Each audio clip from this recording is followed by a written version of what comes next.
Call this January 7th, 2026 board meeting to order. Can we please rise and say the pledge of allegiance? I pledge allegiance to the flag of the United States of America and to the republic for which it stands, one nation, under God, indivisible, with liberty and justice for all.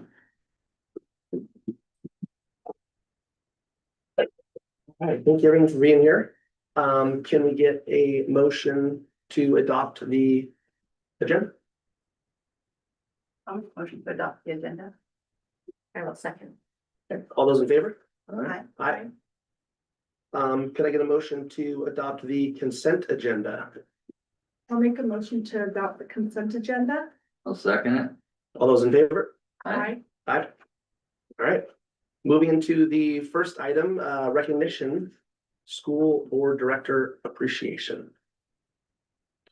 So you might notice a few things in front of you. January is School Board Recognition or Appreciation Month, where we recognize all of you for the work that you do. And I want to read the proclamation from the governor, but I think preceding that is acknowledgement that most people don't recognize the depth of time and energy your volunteer role takes.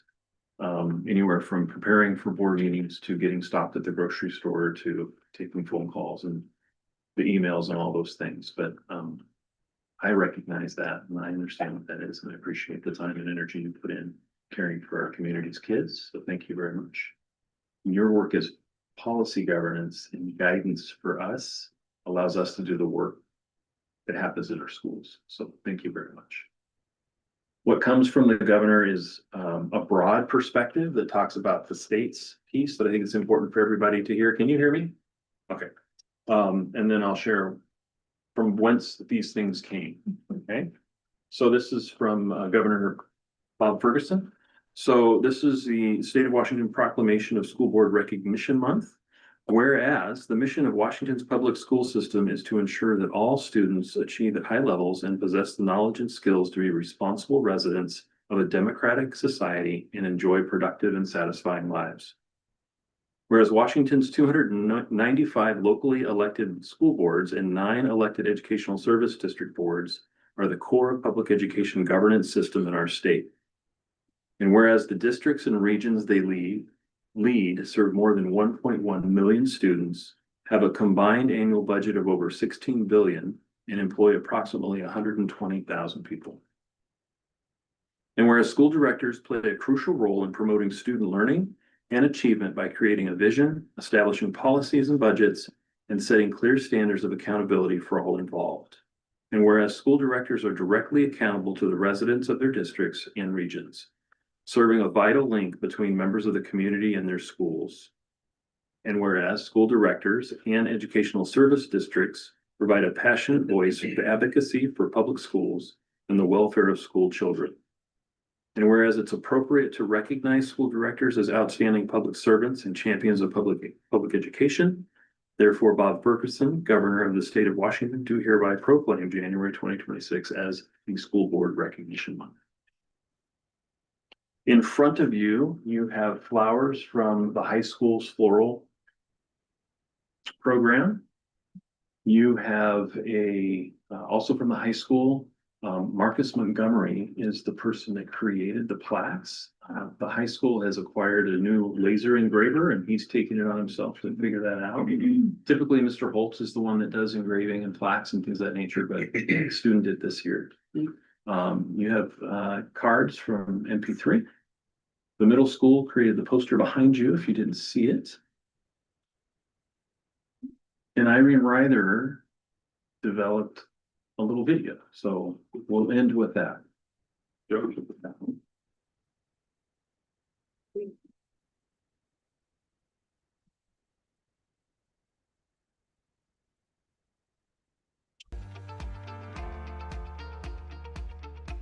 you for helping my school. Thank you for caring about me. Thank you for helping us grow and learn. Thanks for believing in us. Thank you for making learning fun. Thank you for your hard work. Thank you for supporting our teachers. You make a big difference for us. We love our school because of you. Thank you for making our school awesome. Thanks for being great leaders. Thank you for inspiring us. Thank you, Miss Bass. Thank you, Mr. Gray. Thank you, Miss Hogan. Thank you, Mr. Caruza. Thank you, Miss Simmons. Thank you, Logan and Eden. Thank you, school board.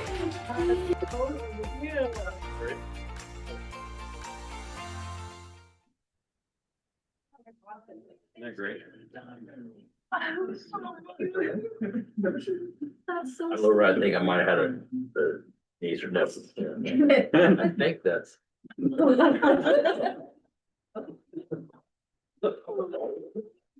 Grab a quick photo real quick, if you don't mind, first. What do you want? And then if you just grab one of the items, and we're gonna have you back here so I can get the cards for behind you. Oh, yeah.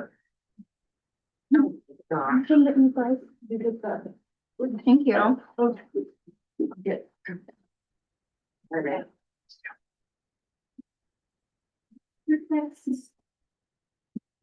That is perfect, looking this way, big smiles, 1, 2, 3, big smile.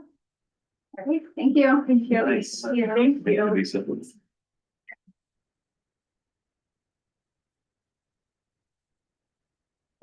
Anyway, on behalf of the district's employees, thank you so much for the work that you do. This is so sweet. Thank you. No, we're all happy to serve, so. Yeah. We do not have public comment. All right, okay, no public comment. The next item is under reports, transportation report with Michelle Appellis. All right. You can just push the button, Joe, right? Should give me a little rundown real quick.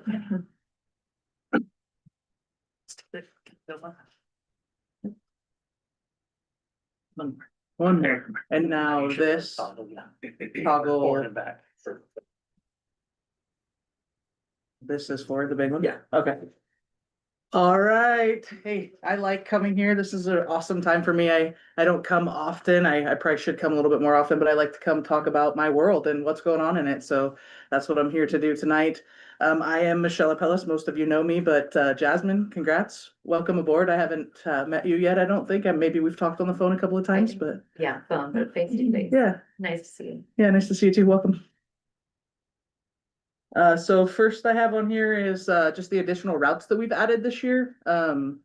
We have a new special education route. Our special education numbers have gone up, and so that's created a need for another route. So we added a third special education route this year.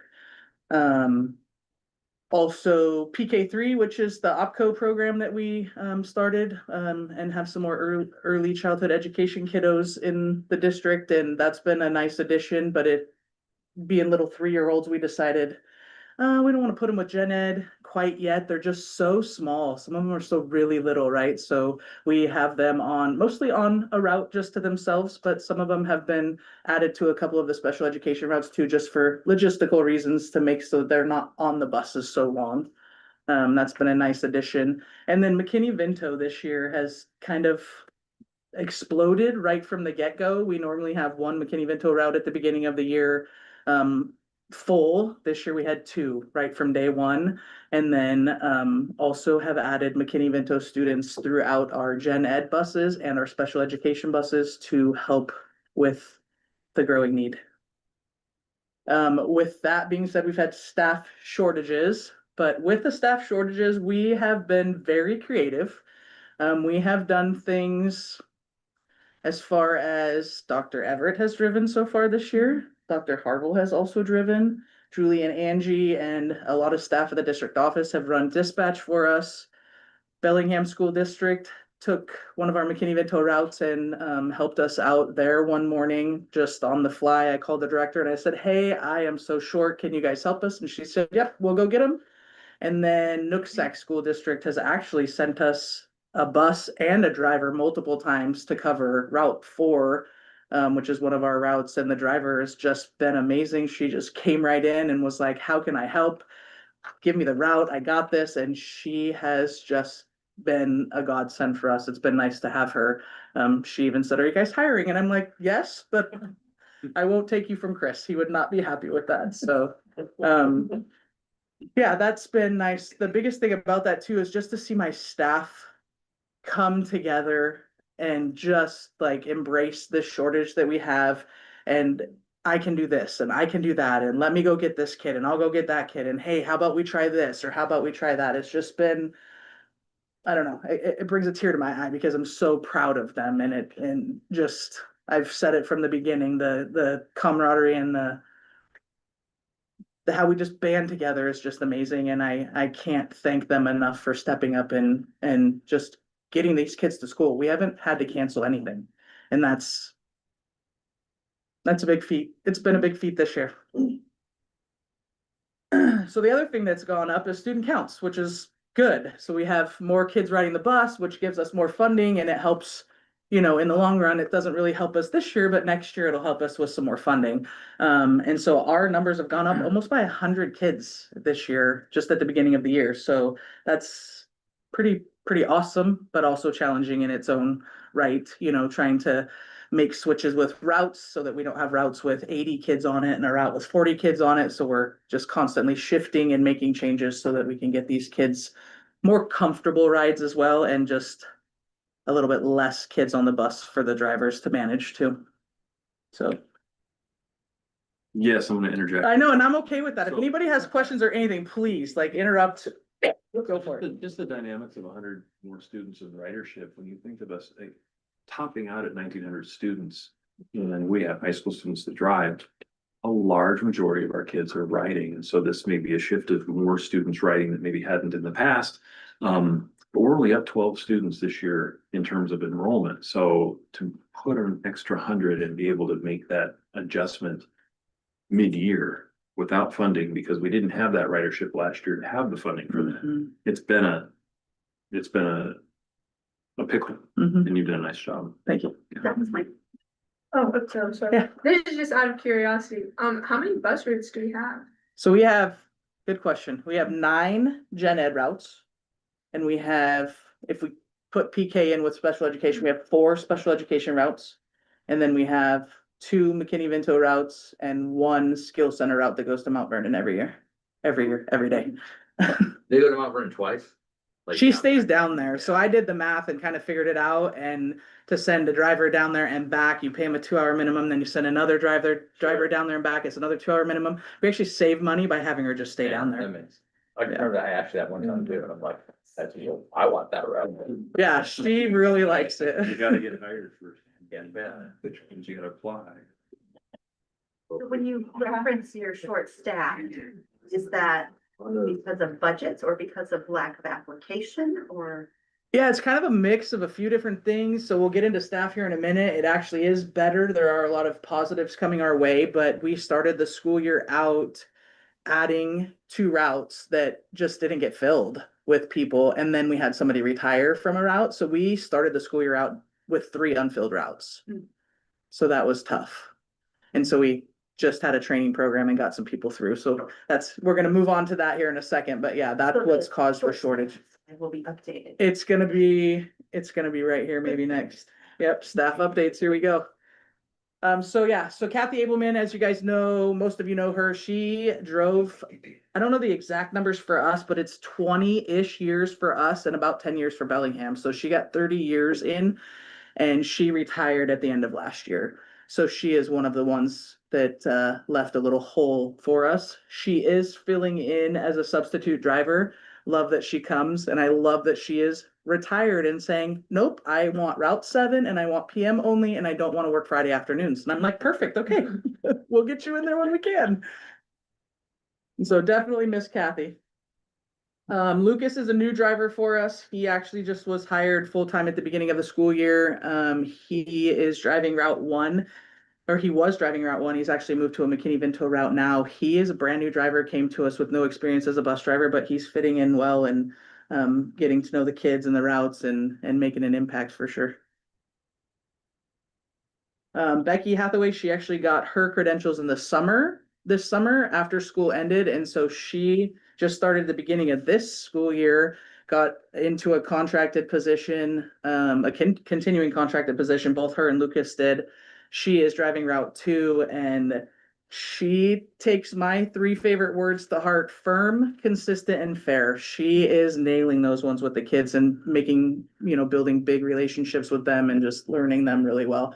And she's on one of the routes that a lot of people don't care for because it travels up and down the guide only. It is only the guide meridian, and then it goes through Tremont and it does a couple group stops through there. But some of the drivers are intimidated by that one just because there's a lot of traffic and a lot of things you have to watch for and a lot of stop paddle violations and things of that nature. But she's just taking it and running with it, and glad she's with us. So training, we started a training program at the beginning of the year too, not to mention my transportation specialists, both of them driving pretty much AM and PM. They were also training in between all of that. And so we started out with 4 people in our training program. And unfortunately, one of the candidates in the training program got her original driver's license in another country. And so she actually cannot get a CDL in the States at this point. And so she actually had to stop the training program, but we subsequently hired her as a student monitor.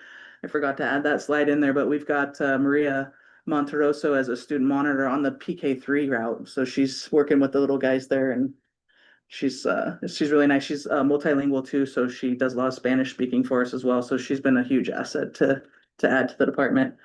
But Dawn Visser and Brenda Ellenboss Hickey and Trisha Cornell have all completed the training program. They all have their credentials now. Brenda was hired in a temporary position through the end of the school year, as was Dawn. They both have gone into 2 of our toughest routes, but they're taking it like champs and they're doing a good job. Dawn came to us from Ferndale School District.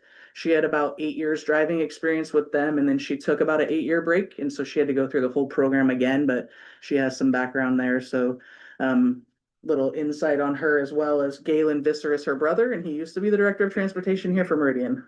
So she's been in the industry for a while, and her family as well. And then Brenda, she comes to us with no experience driving. She's a country girl, grew up here in Whatcom County, pulling trailers and doing all that stuff. And so she's been fine. She did great with the bus. She learned everything really well. She's driving Route 4. She's learning real quick to follow through and to be firm, consistent, and fair, and all the things with those kiddos on that bus. But they're getting there. We had a little chat yesterday, and hopefully that'll help, and trying to be as supportive as I can with these guys too, and teaching them the ropes with riding kids up and following through and, doing the things that they have to do. And she's been a great addition. Tanisha just got her credentials the day after Christmas. She went in and passed her test. And so she just started training this week.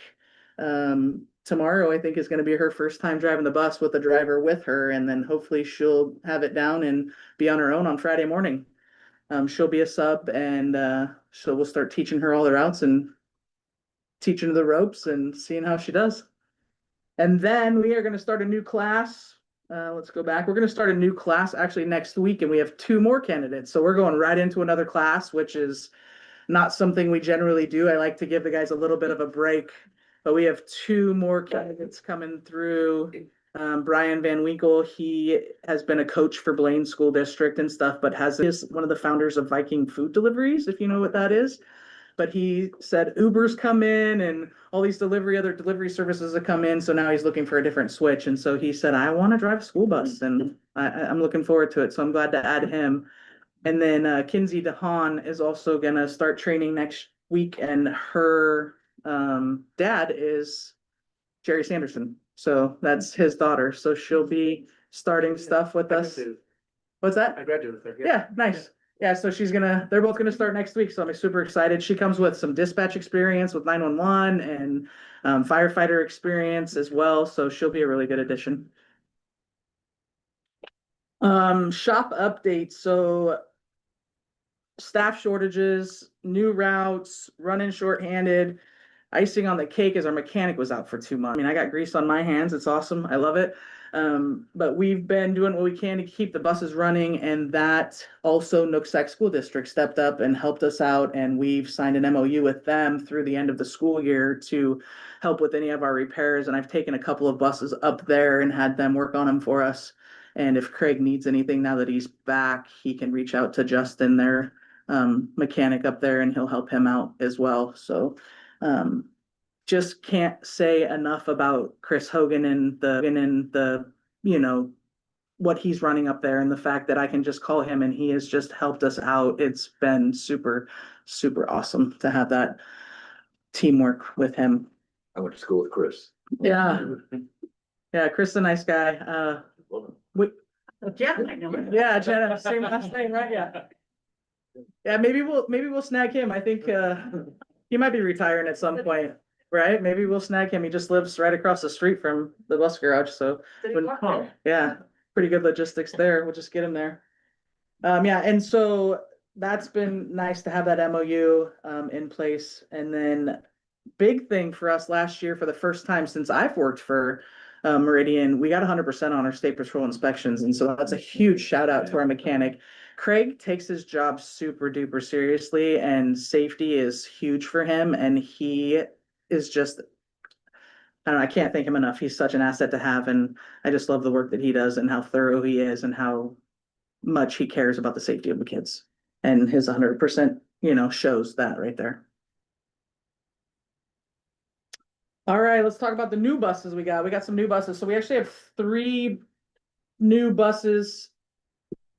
I didn't get a picture of the other one, but there's 2 pictures there. So we got 1 full-size bus come in, and we have 2 little special education McKinney-Vento buses that have come in. And then the 4th one was supposed to be here in September.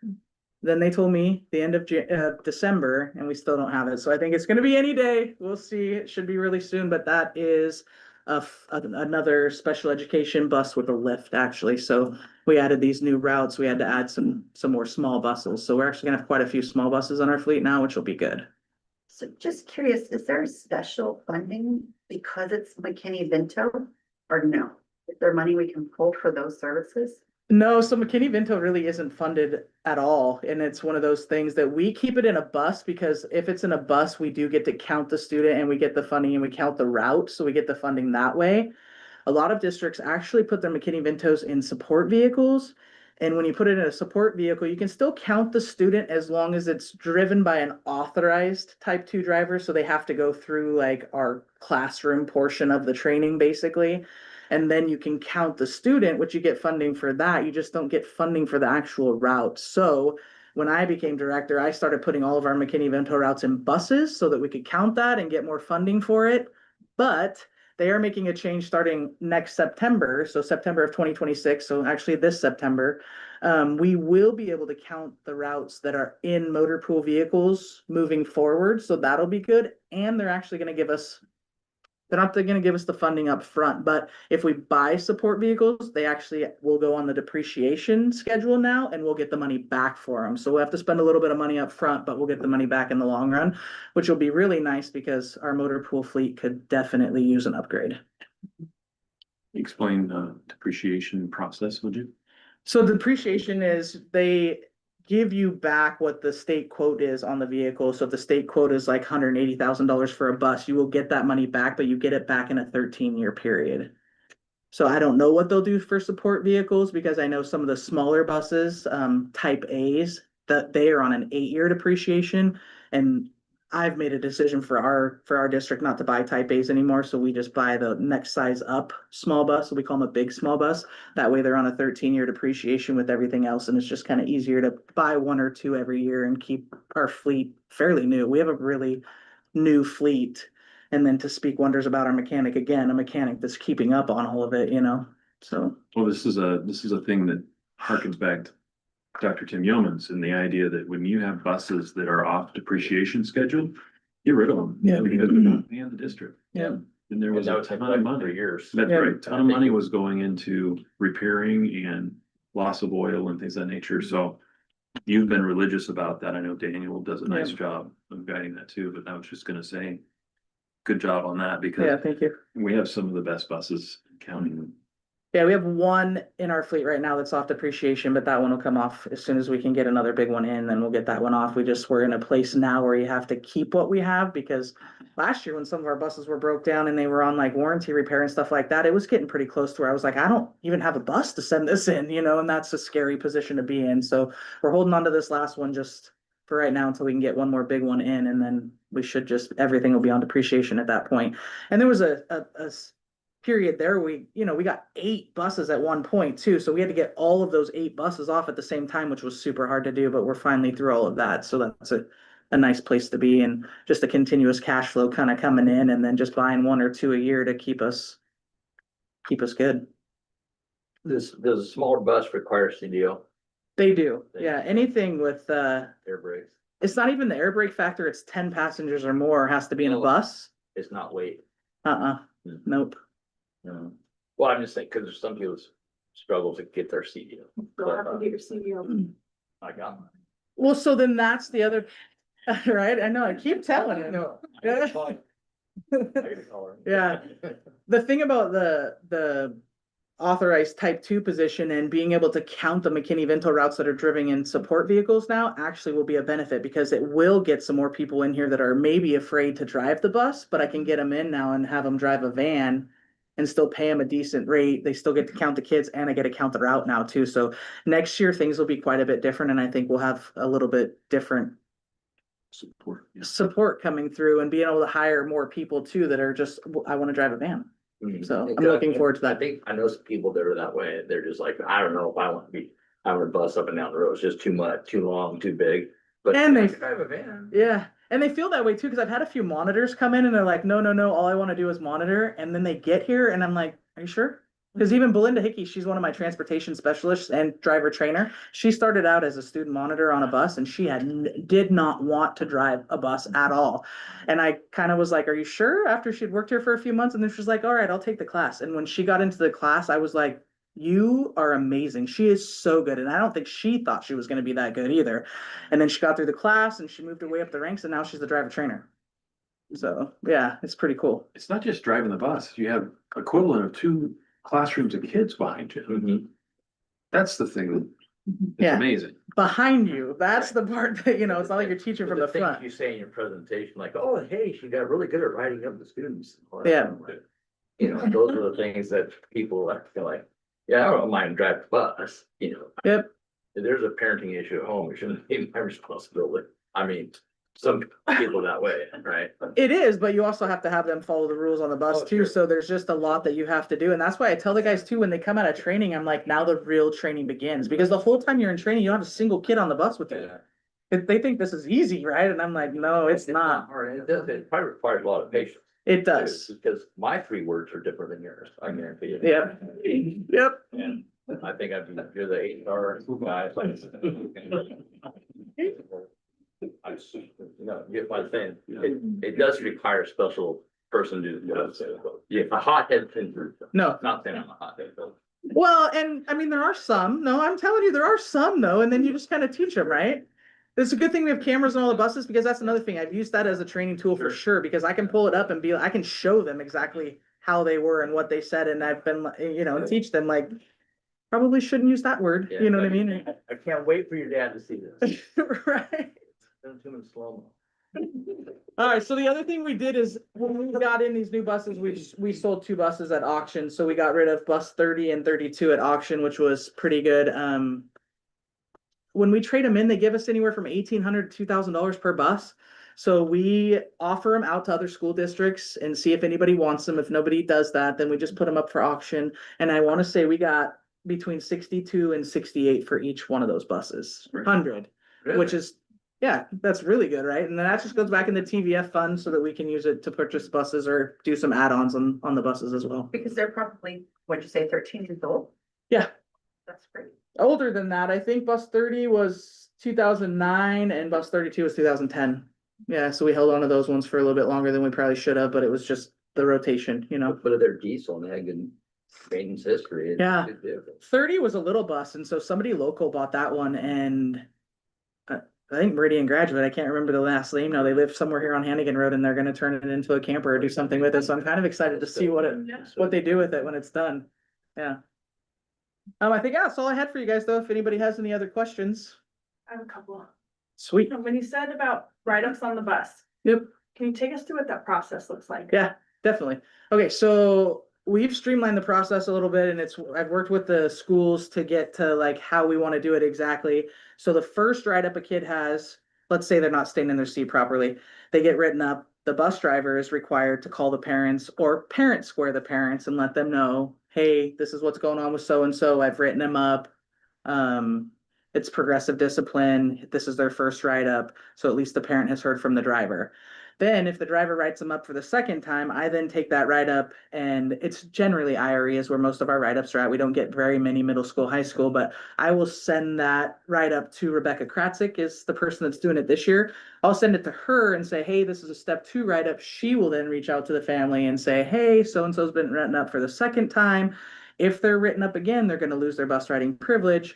And then if it goes to a third write-up, I come in, I contact the family, I let them know, hey, you heard from the driver, you heard from, the school, now you're hearing from me, it's still a persistent problem with your kiddo. We're going to do a one day suspension and progressively get worse if it continues. The furthest I've ever seen a write-up go or a disciplinary action go is 5 days, and after that, the kid stopped. So that's good. Does it matter about the offense? Like if it's hitting, spitting? It does matter about the offense. So if it's fighting or anything like that, it automatically goes to myself and whichever school leader I'm dealing with at the time. So Rebecca and I will call and I'll send her footage, or we'll get on the phone and we'll talk, and we'll both come up with what we're gonna do. Generally, we start with a 1 day suspension, but we've had a couple of instances where we've actually went straight to like a 3 day suspension because they were pretty egregious for fighting and stuff like that. So yes, it does matter on the offense. That's awesome. Yep. Then I wanted to say, when you talk about so highly about your team and about the camaraderie, and that's a testament to your leadership. You Thank should you. be very proud of yourself. Thank you. And then also people talk very highly of you. Dr. Everett always speaks highly of you at our meetings.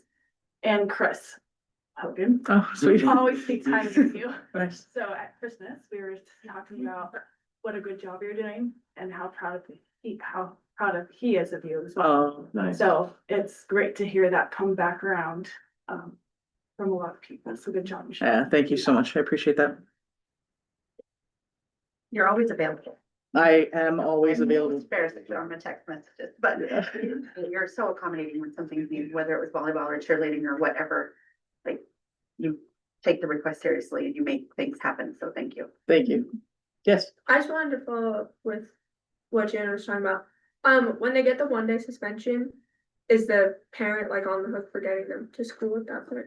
Yeah, so we're not in the business of not getting kids to school. That's just the thing. We want them to come to school. So if for some reason the parent can't transport the student to school, we will accommodate a different way. Whether we send a van or a support vehicle or something like that to go get them, we'll get them to school.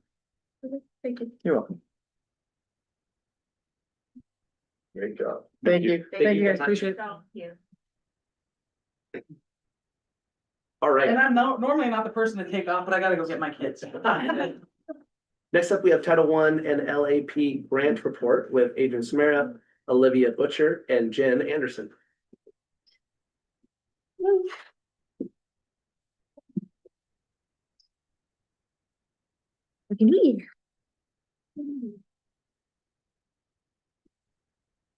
So Olivia and Jen are going to help me a little bit because they are teachers who actually teach in one of the programs that's supported by LAP and Title. So I want to give a chance to have somebody besides me talking about the work since they're the ones really doing it. So start with sort of a background of these two grants. So we've sort of split up our federal grants this year. So this is 2 of them, Title I and LAP, and these are both federal grants that are related to academic support, and they do similar work. LAP is state funded, Title I is federally funded, but they both kind of do the same things for kids. So on the student side or on the work side, it looks very similar, but they're all really about extended opportunities for students who are needing additional help and support in academics. Some also in behavior and discipline as well. So goal area related to LAP services, really most of this is thinking about how we're partnering to provide that support. So this is really around that support area, particularly of our strategic plan in our areas. So we're really looking at the on track to graduate indicators, ELA, and math proficiency rates. And so you'll hear a little bit more about the programs and how they're supporting ELA or English reading proficiency.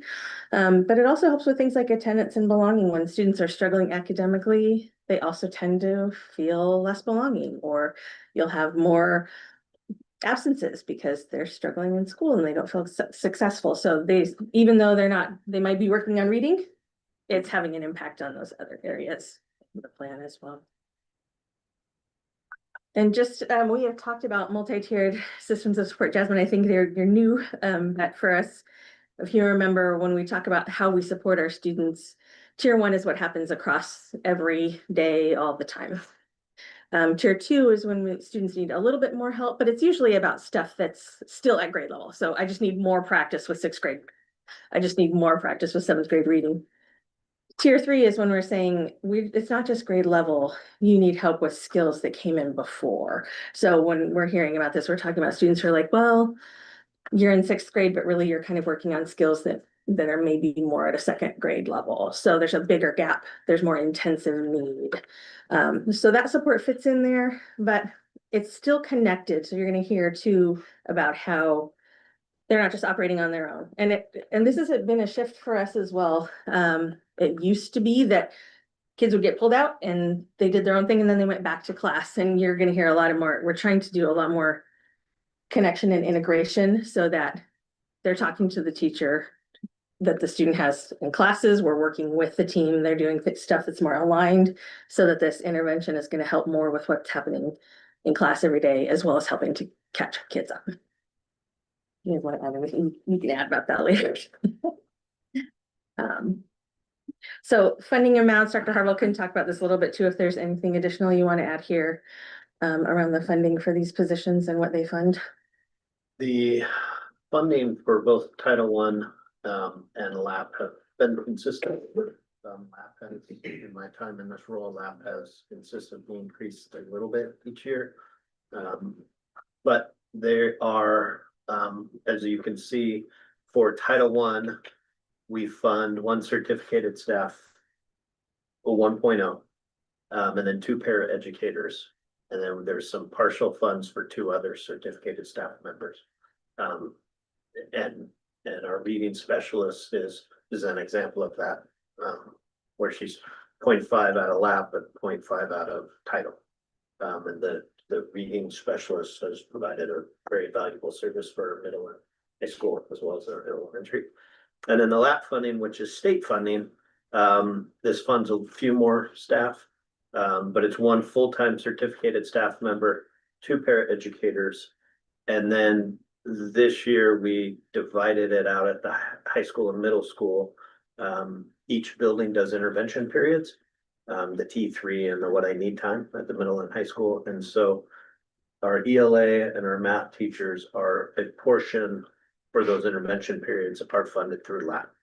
And that comes from the requirement of LAP that we do an assessment to know what our needs are, and then we distribute the funds appropriately.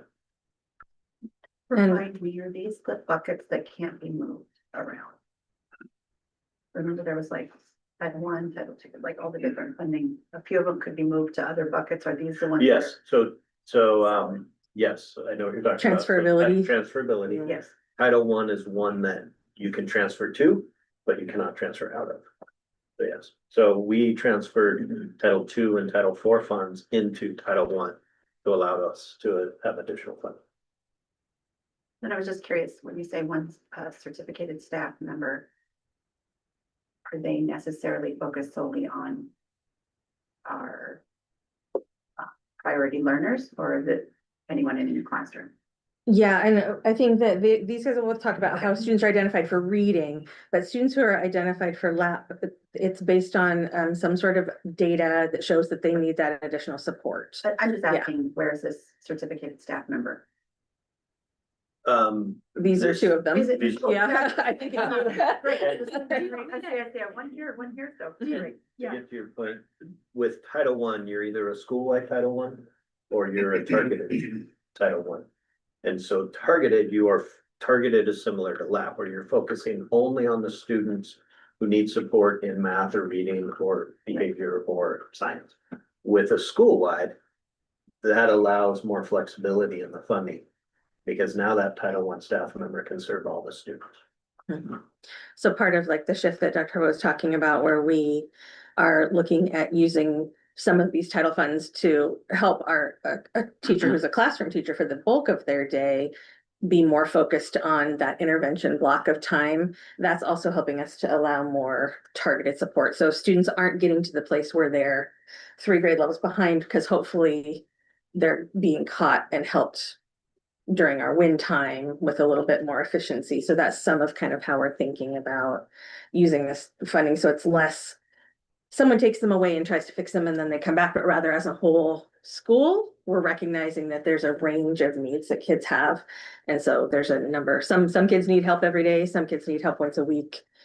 So that can be more varied, the more kind of thoughtful we are about how we use this.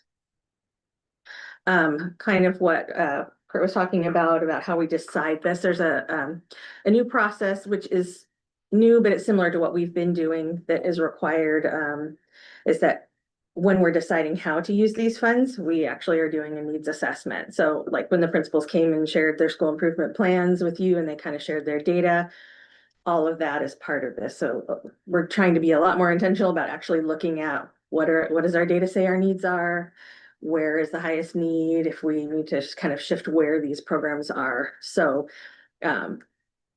there's an assessment that's going to be happening. We're starting that in January again, kind of thinking about in January, we'll start looking at this month, we'll start looking at how well is what we've been trying working. What are we seeing when we do iReady in the middle of the year? What are we seeing?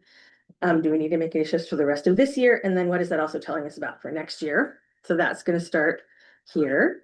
And then based on that, we plan the support. No, you're totally good. Based on that, we plan the supports. So that's part of where in thinking about where the funding is, all of that happens based on that data. And then we watch and see what we need to do next. So there's a bunch of example kinds of activities here, and we talked about some of these. So there's the academic interventions, behavior support, class size reduction is part of this, like allowing the core teachers at some of the schools to have that for win time allows us to keep the classes a little bit smaller than they would be. And then we have our reading support. So I'm going to let these guys talk about reading support, and then I'll also share a little bit about a new math support class that we have going on at high school. So you can tell me to push or you can push it. Hi, I'm Jen Anderson, and I used to teach 1st and 2nd grade at Irene Reither, and I also taught other grade levels at other schools, but I've been the person for this is my 4th year, I guess. And this is my team right now. My team's been shrinking actually, but so now it's down to Jennifer Rommel and currently it's Summer Spear. So they are amazing and are like part of the LAP team. But then there's a lot of other people that work together with us, part of the MTSS team to provide support that I'll talk about. We last year supported over 115 students for small group reading instruction, as well as we partner with the kindergarten teachers to push in. So every kindergarten teacher has one of us support staff certificated or paras that are, kind of doing this day in and day out, the reading instruction. We go into the kindergarten classrooms every day or 4 days a week when they're teaching the core like phonics skills, and where they're supporting and helping engage the students. Because you can imagine when you're 5, sometimes it's easy to be distracted. So we're there trying to help them really get the most out of that tier 1 instruction. So kind of to answer your question, Michelle, a little bit of like my job is kind of small group in some ways, but it's really also like Adrian was saying, we're really working to align this support right into the classroom in tier 1 every day as well to try to support that. And my role also is been added to include coaching. And so I currently coach 6 teachers at our school as well. So I'm responsible to go in and observe and support in their classrooms regularly, at least every other week, as well as meet with them every other week and provide feedback and to try to strengthen tier 1 instruction for classroom teachers as well. So my job has many facets, and the goal is to improve instruction and help student learning tier 1, 2, and 3. So traditionally LAP's kind of been thought of as like this pull out tier 3, but it's really that we're trying to have that alignment and support across the board. So Jen, yeah. Is your coaching specifically for reading or No. just instruction in general? Yes. Yeah. So kind of more of the traditional reading support, we start by looking at student data for the whole school, which keeps growing. So a lot of data that we're looking at for the iReady diagnostic. And also this year we're giving a fluency benchmark 3 times a year. So I'm in the middle of that right now, getting the second round, but we look at 1-minute timings to hear how many words per minute students are reading.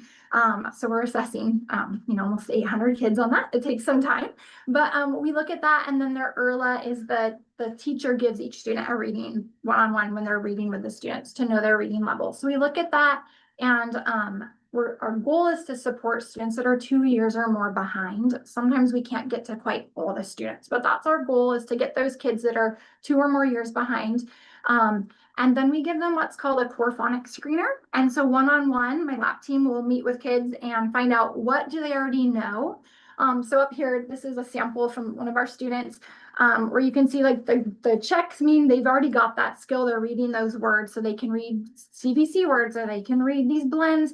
And then the red zones up there where they were missing a significant amount of the skill is kind of breaking down. So they need the R-controlled vowels, or they need long vowels. So we can know exactly where that instruction needs to happen. And so then I form the groups based on what skills the kids need. And so then those kids are kind of in smaller groups with myself or one of the lab support staff to meet with kids. We meet with kids for about 15-20 minutes a day, 4 days a week, kindergarten through 5th grade. So that is a lot of our time is providing that support. And we use what's called UFly, which is our phonics curriculum for K1-2 now. So they're getting that tier 1. And like I said, then there's a picture of the top left picture. There's Jennifer Rommel supporting in a kindergarten class. So we're in for that tier 1 time, helping kids get that. But then we're using that same curriculum for kids that have not mastered those skills or didn't get those, because it's a newer curriculum. So kids, especially 3, 4, or 5, we can go back in and see what skills they need and do that in small group. And we're providing lots of opportunity for kids to be reading out loud and building that fluency. This year we have added, like I said, this fluency benchmark that we're doing 3 times a year for the whole school, but we're also monitoring and tracking it in iReady progress monitoring to know how kids are doing in our groups. So the kids that are in our small groups, every week or every other week, we're one-on-one hearing them read for that 1-minute timing again to see, okay, are you getting those skills at that level? Are you making progress? So, yeah, so that is a little bit of what we do at Elementary school.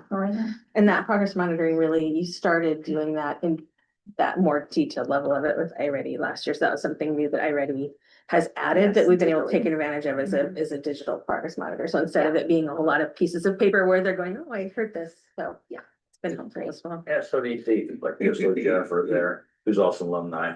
She's amazing. And she didn't go far. I mean, she grew up there. Yeah. She got married in the same chapel I did, and then lives right next door, I can't say enough about her. Yeah. She's incredible. I beg her every day not to retire and to stay forever. And her husband's great too. He's such a great guy. No, we've said. All right. And that's the progress monitoring. Oh, this is my progress monitor. Oh yeah, that's me too. So this is just an example of within iReady. This is some of the data for one of our students.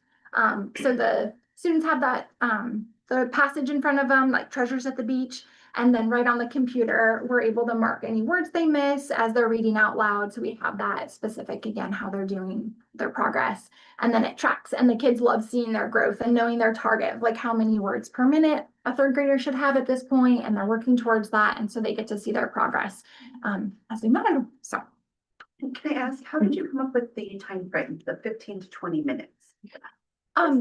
That is just like best practice, like research. And it varies, like for kindergarten right now, we're doing about 5 minutes one-on-one. So we kind of alter it depending on the age, but that 15 minutes for the repeated, like that intense intervention is a good research-based amount of time. Because they're, if you think about it, they're working on like a sound specific skill. or so it's a really very small skill they're looking at. I'm just wondering if in 15 minutes they can sit, get the wiggles out, Yeah. focus. I know, I struggle with that. It's R, challenging. R. It's also that balance of not wanting them to miss the tier one, that core instruction. So pulling them out of class, the day goes by so fast with all the schedules and recess and lunch and transitions. And so we don't want them to be out of class at 10 either. So that's part of why it's 15 to 20 minutes.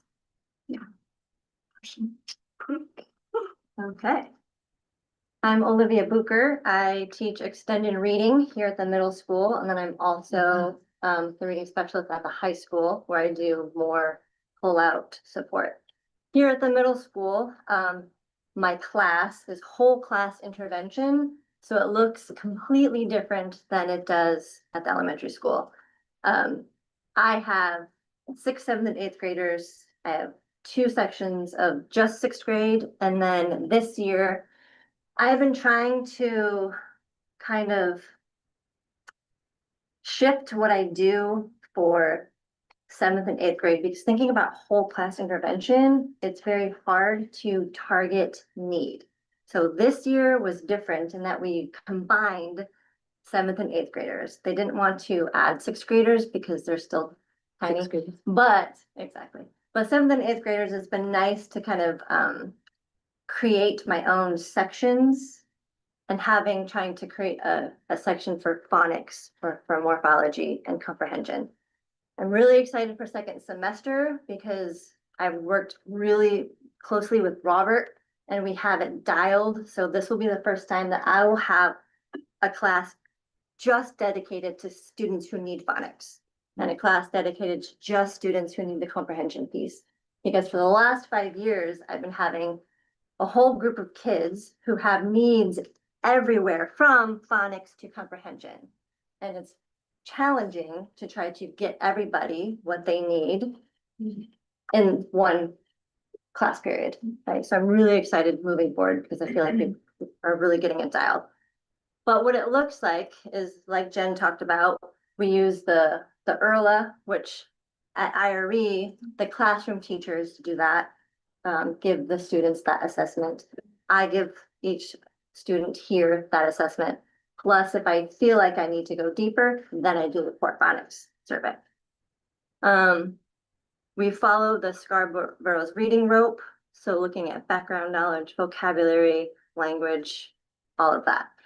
So at the middle school, it's very interesting because we have such a wide range. We have students who still need phonics. I still have students who are at a 1st grade level. And then I've got students who just need an extra boost in vocab and background knowledge, or they can read beautifully, fluently, but they're just kind of missing the comprehension piece. We focus on that. So here at the middle school, I see my students every other day. So it's twice a week, and then Fridays alternate, and then it's 45-minute blocks. And then at the high school is more one-on-one support. So I have about 60 kids here at the middle school, and I have about 20 kids at the high school who I see on a regular basis. And like Jen was saying, it really, like the timing of when I see the kids at the high school, I have more flexibility there. And when I see them varies. So I still have students there who are at a 2nd grade reading level, and I will see them for 20 minutes, 3 days a week. And then I have some students there who are further along, more like a 6th, 7th grade reading level, and I'll see them once a week, maybe twice a week for 20 minutes. So it just kind of shifts by what they need. And over there, I'm able to either pull them individually into my office for really intensive, like exactly what they need. If I'm looking at the core phonics survey and they are missing, I know exactly what they're missing, and it can start from one place and follow the scope and sequence. It's really awesome because I can just target exactly what they need and go from there. And then I can also pull students who need very similar things. So I have a group of 4 that I see. I have a group of 3 that I see. I see a few of them individually. And then I also push into classes. So there's sometimes where I'm not pulling people and I push into ELA classes. I have a couple students who read beautifully, but their writing and their spelling is at a third grade level. And so I will sit and work with them while they're working on whatever their task is for ELA. I can just jump in with them in that moment and we can do spelling in the moment and help support writing actually in the classroom. So it's kind of the best of both worlds. The flexibility allows me to either to pull out for like very intensive intervention, or I can push in and support that way. And then I also meet with both departments at the high school, their ELA department, and here at the middle school. So that way I can also know ahead of time what they're doing in classes and can provide support that way. Or like Jen was talking about, provide coaching just to make sure tier 1 practices are up to where they should be. So that way they get the support they need just right off the bat. Because some of these kids just need more chunking or more, sentence starters and things of that nature where that just supports them in their general ed classrooms. So that's also extremely helpful. I'm not sure what I put on these slides, sorry. I created this You're supposed to before, have done this a while. before winter break, and I'm like, I'm not sure what's even on. This is actually just Jen's slide, because it was a perfect example of what the core phonics survey looks like, and then the ERLA data. So this is also what I use, so that overlap is nice, because she uses it there, I use it here, I use it at both schools. So this is just a tiny example of what the students do in class. Phoneme mapping. This is one strategy for older kids to chunk out multisyllabic words. So if they're still working on the automaticity piece, we chunk it out and we just kind of work backwards. Sometimes we have to work backwards.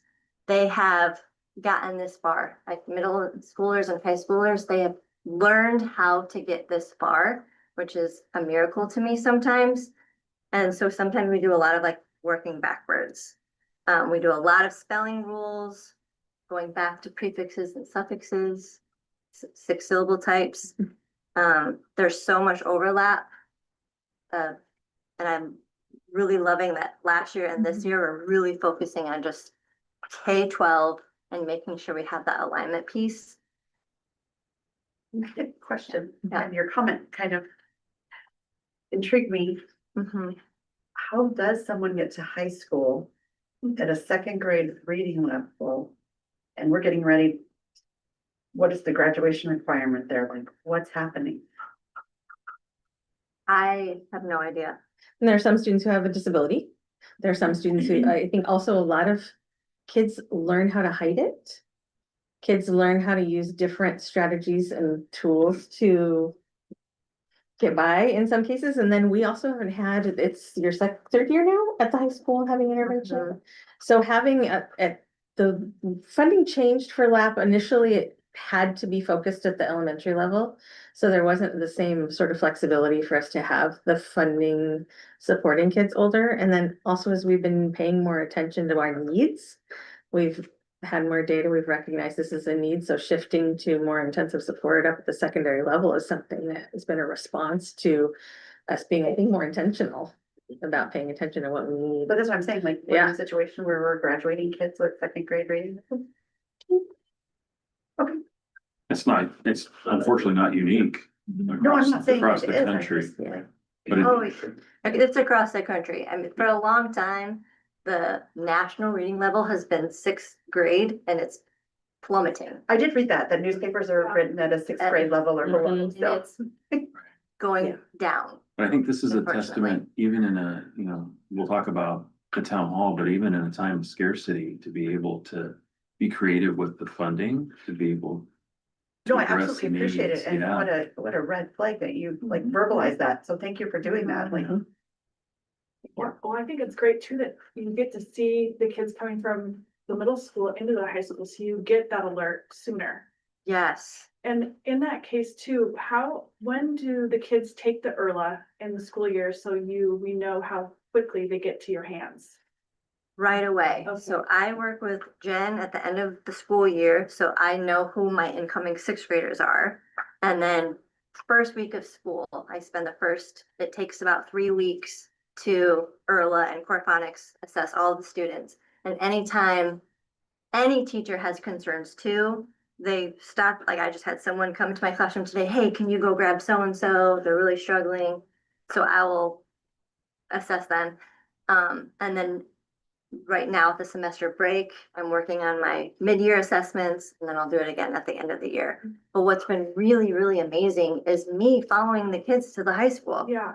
I still see they're juniors now from when I first started teaching, who I will still check in with. It's great. But it's really nice because I already know them. They have a very established relationship with me. And that's huge.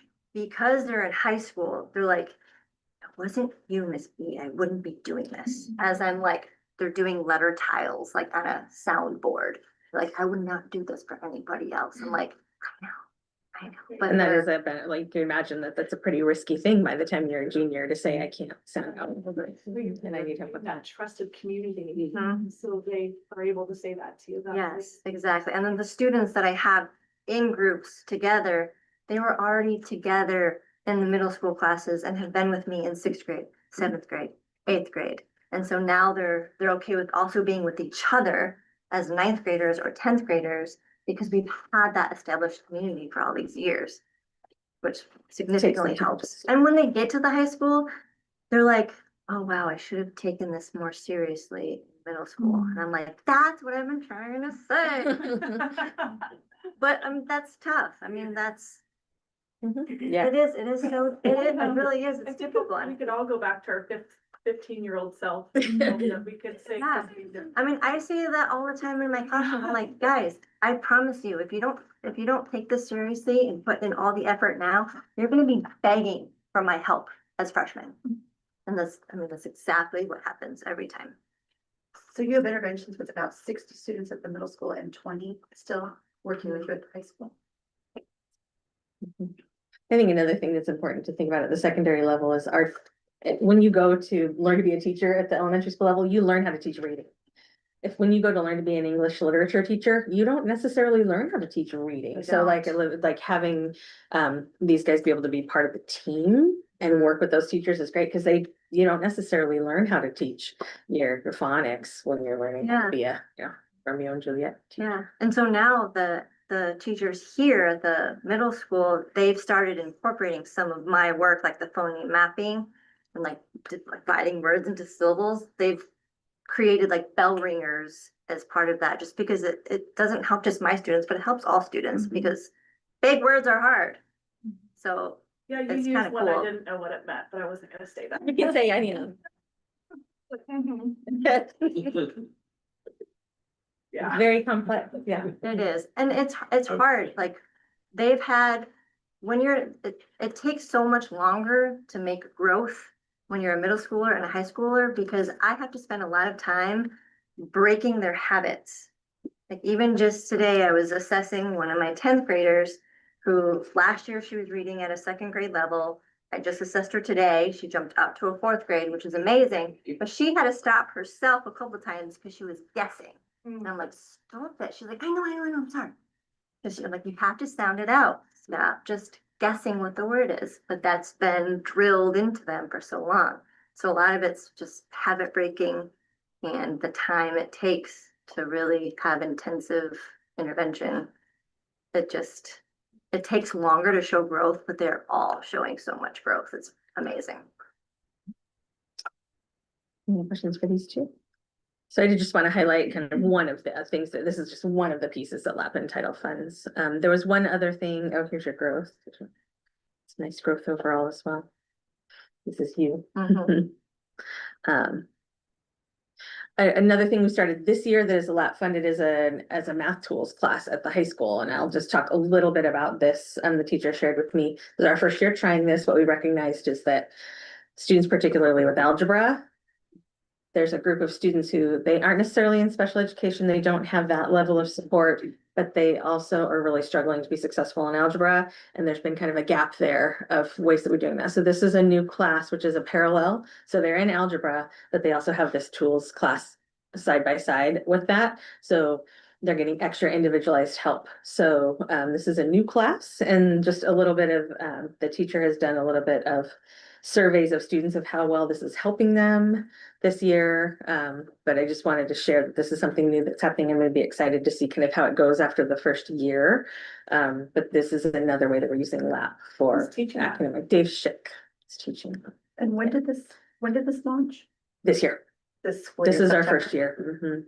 Yeah, doing this class. And so students in that, it's a smaller class, but he'll work with the algebra teachers, what's coming up next week. They'll pre-teach, post-teach, and then there's also some skill development, because kind of just like in reading, maybe I missed this one concept of, multiplication of nines or something, so kids are missing a range of little things here and there by the time they get up to there. So part of what they do in this class also is identify specific skills a kid might be missing that's helping prevent them from being successful in algebra.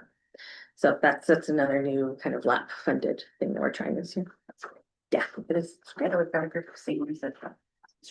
Yeah, and it'll be exciting to see how that works as a process. First time we've tried having a class like this in recent. We've tried a few different other things. So. Any other questions about LAP title? Yeah. I'm curious, what's communication like with students at home if they're having, these significant gaps at the second grade reading level in high school? Are there, I guess, implementations that are being used at home too, and are the families involved, and what's that piece?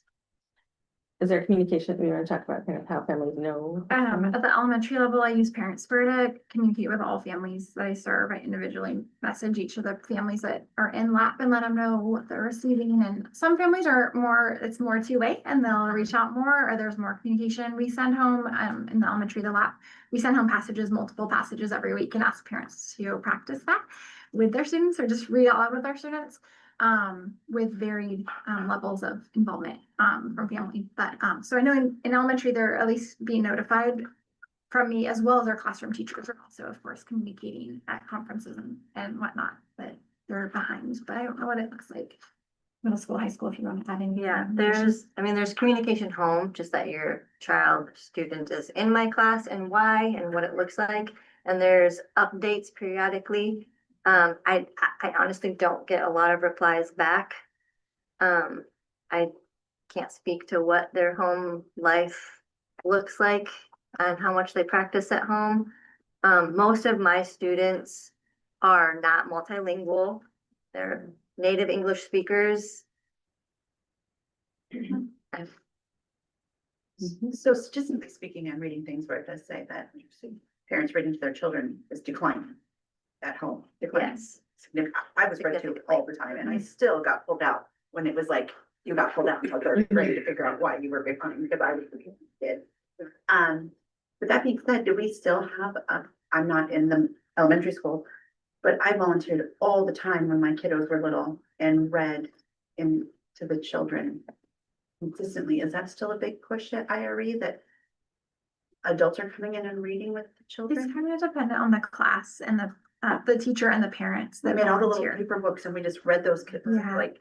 I do see pair volunteers for sure. I would say it seems less than in the past, but I think you speak to such a huge part of the problem is that, like, I just think there's so much less of that oral language development for kids, and that if you can't say it, you can't read it. And so if kids haven't been talking or having those conversations or hearing the academic language of books, that puts them at a huge disadvantage for learning to read. And so I think that's a contributing factor for why so many kids are struggling to. And part of LAP and title funding does also include kind of family engagement activities. So things like during the conferences, there are conversations about different things go out to families, but it certainly is something that we could continue to think about different ideas or ways to get families involved in more ways. Last year, like at Irene, they did math nights, which was a way to kind of get families involved with math instruction. And snuggle up and read. Yeah, snuggle up and read. Those kinds of things are some of the types of opportunities. So not the consistency that we've seen in the past of parents coming in like weekly to read with kids. I would say it seems less than it was, yeah. Miss Burnson at the high school with her Latinos in Actions class, her class goes every Thursday to a kindergarten classroom, and those students read to those kids every Thursday, which is amazing. That's their volunteering that Yeah. they're doing this year. So, any other questions? I appreciate what you do. I love the advancements that are taking place. And serving the needs of the kiddos that are going to use. Yeah. And I just want to just celebrate having these two, and there's a number of folks on the team as well, but really loving, you can tell just by the technical jargon, it's very complex, all of these things, and having some folks who are kind of digging in and just love all the details about it are helping us all grow, and so I just really appreciate the work that they're doing as well. Thank you. Thank you. All right, next report is Family and Health Services Report with Director of Special Services, Aaron Jacob. Hey, everybody. Feel like I was just here. Welcome in, yeah. Okay. That's here.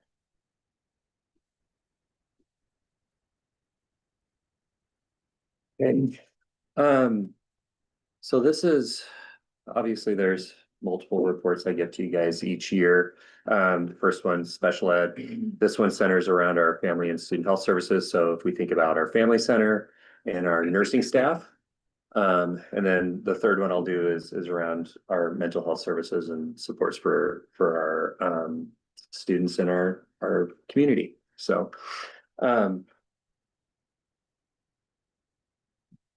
first, I want to start by saying, and I mean, I know some of you guys last year, for example, I was able to come and introduce members of this staff. The members of our family services staff are Alicia Roberts, who's our family services coordinator. We also have Avita Trotman, who's our cultural liaison. In our health services department, we have Amber Erdman, who's the school nurse at the high school. She's part-time at the high school. We have Stacy King, who serves Irene Ryther completely because we have kids coming out of our ears in that building. And then we have 3 health services assistants, one in each of our buildings. Jenny Knudsen at the high school, who's there Monday, Tuesday, and every other Wednesday. And then Brenna Ahmed at the middle school full-time, and Rachel Burdan, who's at our elementary school full-time.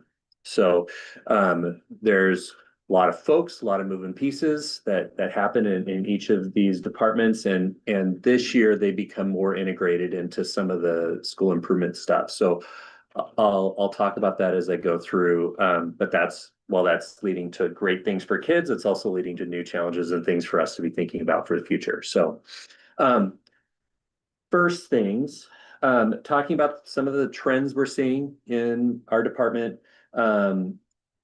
If we go back to 2018-19, which is my first year in this position, we look at the number of students in our district identified as ML.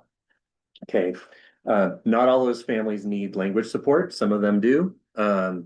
We had about 10.1% of our student population at that point were qualified under ML. Last year, that number was 15.9%.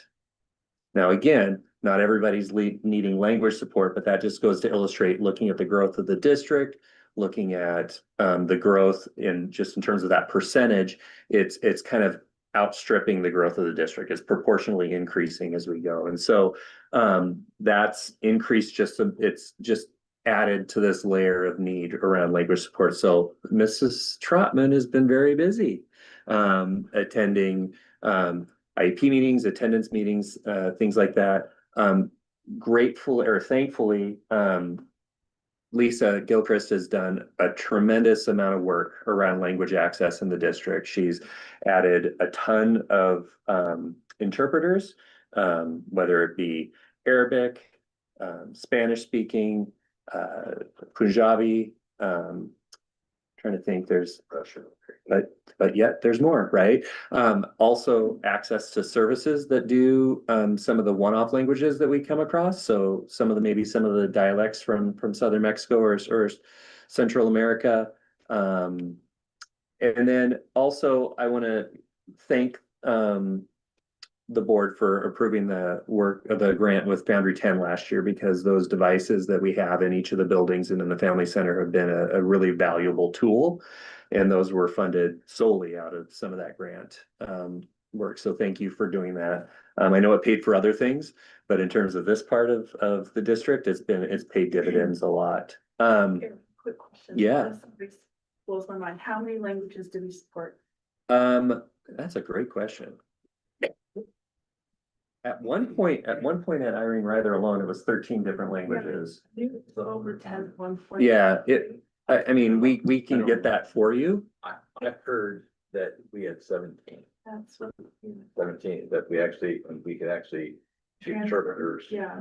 For 17 Yeah. different stuff like. And some of it's, Yeah. yeah, and some of it's, you know, we may have 3 dialects from whether it's Oaxaca or Guatemala or one of the other regions in Central America. There's so many different dialects down there that, you know, we have students who, at one point, I think at the high school, we had students that were speaking 4 different, you know, Wow. which aren't written languages, right? So there's some complexity around that even.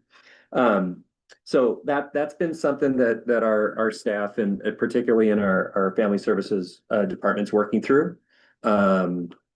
Is there anything we can do to partner with other districts, maybe experiencing the same, to share resources? We do.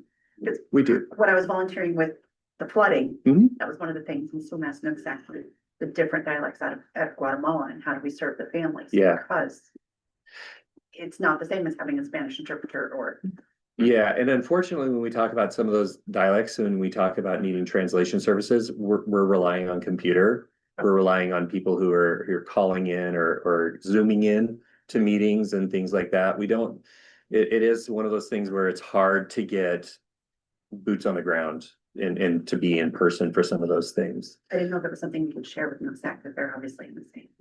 Yeah, and I know, like, for example, this time it didn't happen because of things that were going on at the time, but like when the flooding happened in 2021, thank you, because this is what, round 3, like Elvita was out there doing like a lot of the MRT work and helping out with stuff like that. So I mean, yes, we work really closely with NOSAC on a lot of things, including some of the early childhood stuff. So,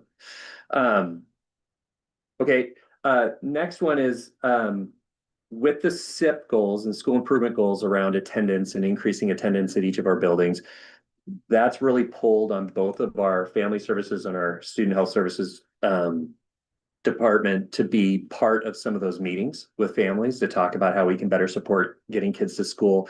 It's also resulted in our family services department doing a lot of going and picking up kids and bringing them to school.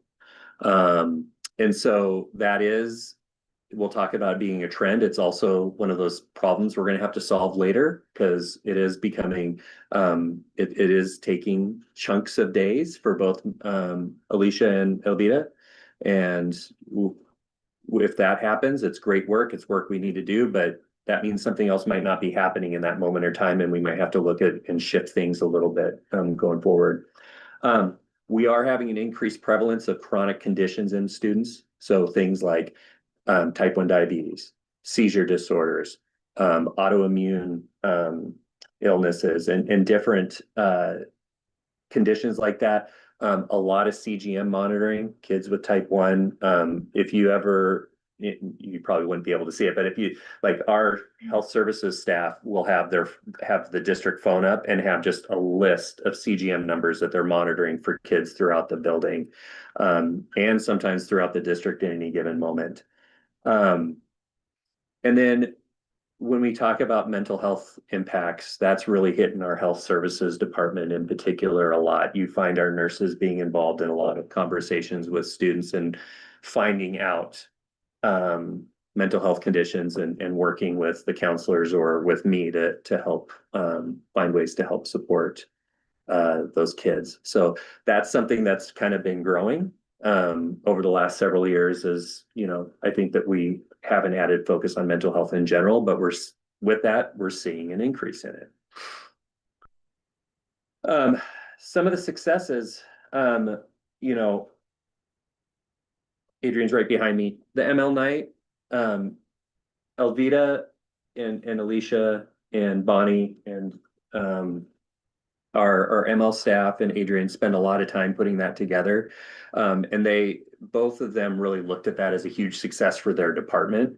One of the things they were able to do this year was bring some outside agencies in to expose our families who have language differences to some of the resources in the community so that they're able to access those resources to better support themselves and their kids. And so that was something that both of them are very proud of, the work that's happened. One of the things that happened was, they did giveaways. Is that what it was? They did like a raffle. And there were 46 families that participated in that night, which, we have more families than that would qualify as ML, but it feels like that continues to grow each year we do it. So that's been super positive. This year we added an adult literacy class that happens at Irene Reither. We had 15 students in that class, and it's been pretty successful. I think that Whatcom Literacy Council has been happy with the way that's gone. They're looking at adding a second class starting this month, and I'll talk about it a little bit later. How can we better use that space over at Irene Reither to increase educational opportunities for our families, to help them better support themselves and kids in the schools. With the increase in attendance, and I talked about it a little bit at my special ed presentation, we've had a reduction in the overall number of health-related absences, and some of that's directly attributable to the work that Amber and Stacy did around creating some triage systems around how students are referred to the office. They're not just sent because they have a cough. This is what's going on with the student. The school nurse is able to look at it and then kind of plan out, okay, I'm going to deal with this so I can manage these critical situations, and we'll come check in on this student in a little bit. That's led to some interesting things that I'll talk about in a little bit also, as we come out of COVID and some of the feelings that have existed over the last 5 years, because we're having a shift. In the past, student was sick, they went home. Now we're doing an assessment to see if the student is able to continue to stay at school. And then I talked about it a little bit on the previous slide, but that collaboration that both of these parts of the district have done with building leaders to help support kids in being at school, staying at school, and being successful at school has really increased this year with the added focus on attendance for kids. So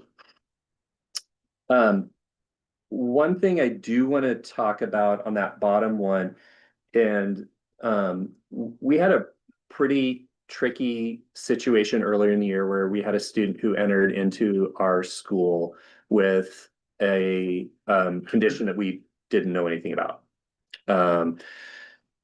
I was on the phone a lot with OSPI. I was on the phone with the school nursing corps representative down at the ESD, trying to learn as much as possible, working with the outside agency who is supporting the family. There were some staff just didn't know how to navigate it.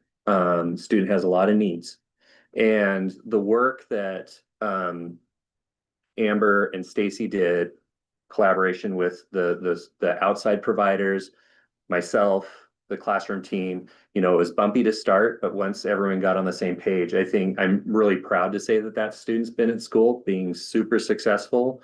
I spoke with Para, who's been supporting that student a lot over winter break, and raves about how that student's done with entering into our system. So it's kind of a testament to the work that team does to support kids getting to school and being successful once they get here. Talking about areas of growth. We live in a great community. We live in a place where people donate resources a lot, which is a great problem to have. It's also a challenge when you have a portable that you're also sharing with Opportunity Council as an office space. And so one of the things that I think is going to continue to just be something, and it's a problem we're going to willingly accept, is the graciousness of our community and just being able to store the things that we get to better support our families. It is just going to be a problem that we'll gladly accept, but one that we continue to problem solve around. And Jay Yeager's been awesome working with Alicia and Ovita to find places for those things to go. But one of the things that makes hard for is like, it's hard to collect mattresses for when mattresses are needed, or furniture when a family is in a flood and loses everything. And so, you know, this year, I think we may have an opportunity to share some of the resources. We made our family center available to the folks out in Nooksack to come if they needed clothing and different items like that. So we may be able to clear up some space, but it's going to come right back because of the folks who live in our district. So we're looking at expanding community education opportunities. I talked about adding that second literacy class here this month. We've talked about, in the past, we offered Stronger Connections, which is a class that's WSU puts it together. And we've had varying degrees of success with running that class in the past. And so, we've talked about doing that again, bringing that back around, which is a way of supporting families and just being more cohesive and supportive of each other. Medication administration and safety is a challenge. There's some regulations around keeping some of the medication that we administer to students at school behind 2 locks. We've had a lot of custodial changes. We've had a lot of staffing shifts and stuff in general. And so, finding ways to keep the health room door locked, as well as the cabinet where the medication's locked, is an ongoing. It's something we're constantly needing to be on top of, because we are getting more and more medication orders. So, hopefully we don't get into the point where we need a second place to store medication in a building, but who knows? I'm really hoping not. One of the things that's an area of growth that I really am going to continue to work with our principals on, and our health services staff are going to work, is just use of systems to support access of the health room staff. Actually, I would say that for the family services staff also. One of the things, again, talking about great part of our community, is that we want to get folks help. And so it happens to me. I'm walking down the hallway, someone walks this way, I get a drive-by. Hey, so-and-so, this situation. And then I'm on to my next thing. And in the meantime, so-and-so's name is rolling around in my head, and then it comes out of my head at 3 o'clock in the morning, right? And so we've created some systems for staff to refer kids, refer families for support, is just reinforcing the use of those systems so that we can fall back on those systems and kids actually do get the support they need, as opposed to we have a drive-by conversation that ends up getting lost in the flood of drive-by conversations, and then somebody slips through the cracks. And so, specifically when I talk about this, there's been some challenges with using the triage form, and students coming to the health room, being assessed, and being sent back to class, and staff, well, why? They're sick. And it's like, well, in the past, like 4 years ago, yes, the student would have gone home. Right now, looking at what our guidance is, that student is okay to stay at school and continue to be here to access their education. And so that's going to be an ongoing thing. And I think it's just a byproduct of this movement that happened before the pandemic to now we're coming back out of the pandemic, and it's going to take some time for people to settle into that. But the positive thing is the kids are staying at school.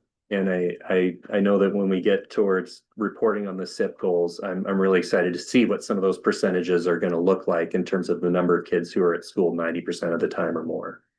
So 2 things that I want to talk about as future challenges. This year, when we look at family services, one of the things that had to get let go this year was the hygiene closet. As we came into the school year, there's a lot of questions around things like SNAP and food insecurity and different things like that. And so a conscious decision was made to focus on making those resources available, not knowing what was going to happen with some of these things. Also knowing that the economy is getting tighter for a lot of people, right? And so the decision was made to focus on food and clothing items for families. Will we be able to bring that back in the future? Hopefully. I think that was a decision that wasn't easy to make because the hygiene closet was something that families were accessing. It's just there's only so much space and so many hours in a day for us to be able to provide resources to folks. So that uncertainty continues, and it kind of comes into that next piece. You know, when we talk about it, systemic uncertainty, and James mentioned the meeting last night in Blaine, you know, as we talk about uncertainty around school funding, and whether or not resources are going to be available for certain things. I mean, we are very lucky to have the health services staffing that we have in this district. There's a lot of other districts, like when I almost feel guilty sharing it sometimes when I meet with other districts. You know, that's going to be a tricky thing for us to continue to support at the level that we have, unless some resources are freed up for schools to better support the needs of kids. And you heard me talk about it with special ed. You're gonna hear me talk about it with both family and health services, and you'll probably hear me talk about it with mental health. All of these are critical areas of support our families and our kids need. Unfortunately, everything we do in a school is something that's critical for our families to need. So, and our kids to need. And so, you know, just my goal is to sustain as much as we can, because they're doing good work. But that is going to be an added complication that our staff are going to have to navigate as we move into the next school year. So, and I worry about, you know, the stress that puts on folks, as they get pulled in more and more directions, or more and more things happen, and, you know, feelings get frayed. You know, I think I talked about 5 years ago, just kind of the conversations that were happening with our health room staff around things like sending kids home. That was hard for them to navigate. They understood, but no one likes getting chewed out, so to speak. And so, you know, as we move into this new era, hopefully that'll happen less, but uncertainty doesn't help it. So anyway. Oh. Last thing I have on there it's not, what'd you do with it, Joe? What? No. I didn't put it in. Oh, my goodness. It's in our copy though. Okay, Yeah. so there's some information on that sheet that just kind of sorry, Joe. Unfortunately, Joe gets blamed for everything. Yeah, so there's just some information around some of the work that Family Services and Health Services has done over the course of the beginning of the school year. There's information in there around some of the donations and some of the food and community outreach work that they're doing in Family Services, as well as what the health services or the health room visits are looking like. I will say on the health room visits, I would love, and maybe this is something I can get to James or Angie to send you, to go back and find the information for my first couple of years on the number of health room visits, and then send that along with where we're at right now. And that number has gone down so far. It's unbelievable how different that number looks right now. So that's all I got for you guys. Even though the other sheet isn't up there. No, the McKinney Vento, from the OSPI that created, I think I've watched them before, but I sat and watched it for like an hour and just watched one after another after another, cried. Yeah. And I think most people assume that that's not happening in our district, and your numbers say different.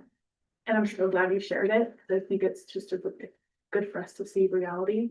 So thanks for sharing that. Yeah, So when I moved from the classroom, so first of all, I was a special ed teacher, and so I got to know a lot of things about my kids that I worked with as a teacher. But when I moved out of the classroom into the office, I remember Dr. Harville sharing with me, you're going to learn things about your kids, the kids that you don't necessarily want to know. And that is one of those things, like hearing some of the living situations or some of the things that happen to some of our kids as a result of, you know, being unhoused or being in unstable housing. It's heartbreaking. And yeah, it does happen in our community. It's based on our numbers, it's a little bit better than it had been, which is positive, but it's, you know, one is too many of our kids to not be in a stable housing situation. So yeah, it's easy to overlook and forget about, but it's definitely there. So The space you were talking about for the storage for donations, can it be off-site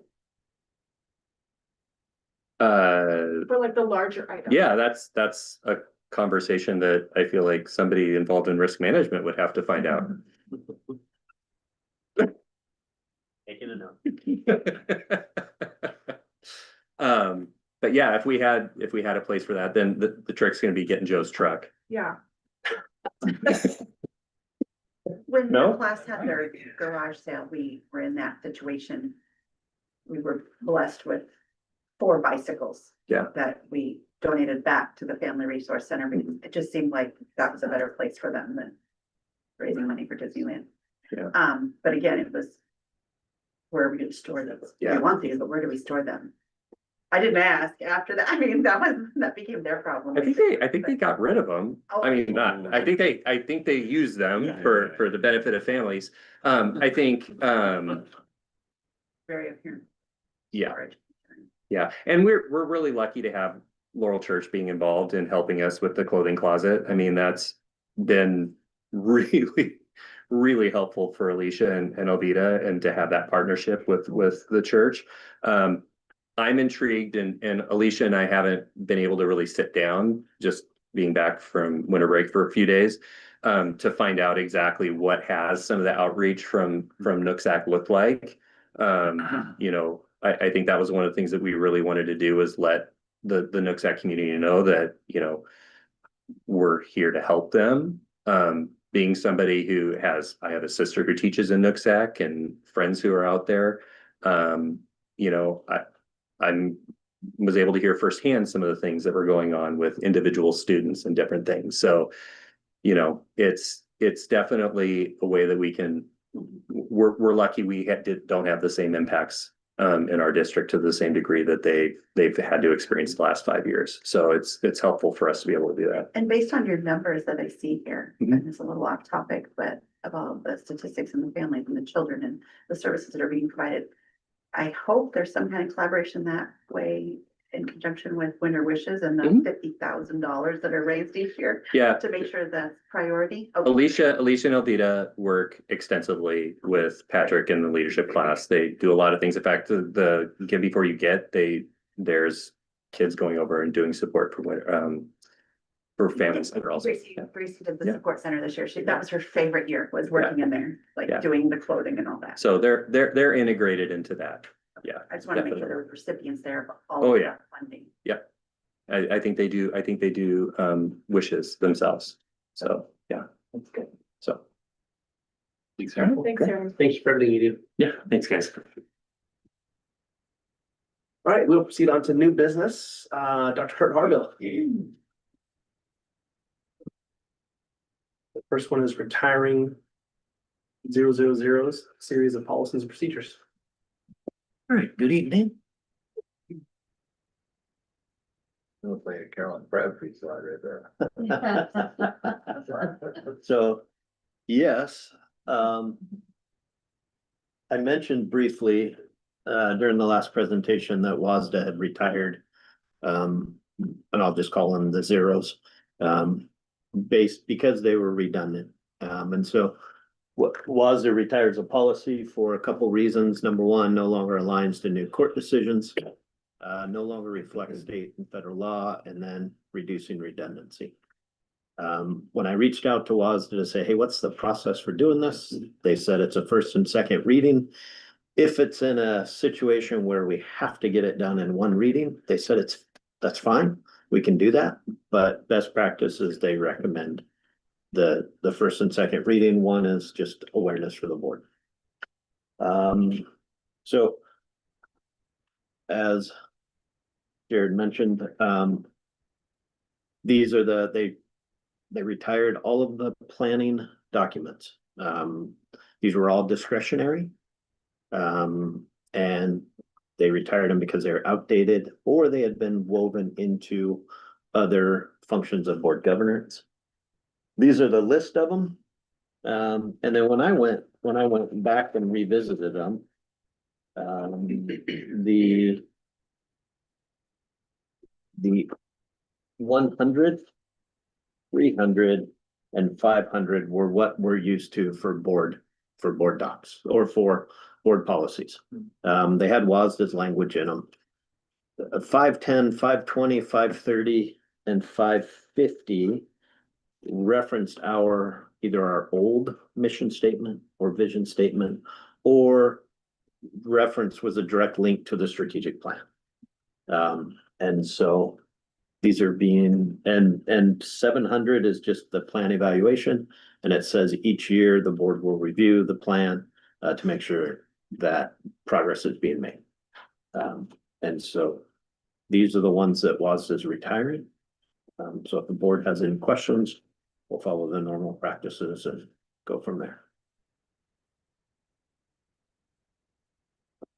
Is it like, it's after a certain amount of time they do that? I mean, I just noticed that most days for like 2012, 2014, it's been 10 years, so it's like, maybe time to retire. I think it doesn't have to be time, because many of some of the thousands, which pertains to the school board, when I started this, a lot of those, when I look back at them, they were adopted back in 2011 and 13. We have some adopted policies prior to that are still, the laws haven't changed, they're still relevant. Sure. And so WASDA just hasn't updated them. So it doesn't have to be time. Other questions on that? Okay. So we have 3, we're gonna retire several, and then we're gonna update several. So we have 3 policies for first reading. And 2 of these policies are really MSD driven, and one of the last policy is WASDA driven. But the first one that I bring forward you is 4110P. And this is citizen advisory committees and task forces. This is a discretionary policy. It's an update to an existing policy. We revised the policy to provide a process and requirements of committees. And if you look at the policy, the first chunk of this is in red, and that's the new portion. And it really does 3 things. One, it aligns 4110 to our commitments. 2, it provides a reason for the committees. And so what is the difference? The reasons for committees are policy or law. They can be for research, oversight of activities. They can be serving as vehicles for community input, information or exchange networking. The second thing it does is it defines what the groups are. So an advisory group is long-term. A task force and focus, that's more short-term. They have a specific time limit and they have a specific purpose. And then working groups and planning committees, those are ongoing. Membership may change, and those tend to be MSD employees. Would that potentially be instructional committee? Could be, could be. And then in the policy, the last section states that the district will also develop and implement a comprehensive outreach program to recruit a diverse pool of member representatives that reflects the district's demographics and learning needs to the greatest extent possible. So looking for variety in these committees, looking to get community input from various parts of our community. But creating a process to do that. The other change is on the second part of it. It adds and it aligns with 4110, but it'll changes the language to superintendent and or the board. So those are the major shifts to 4110.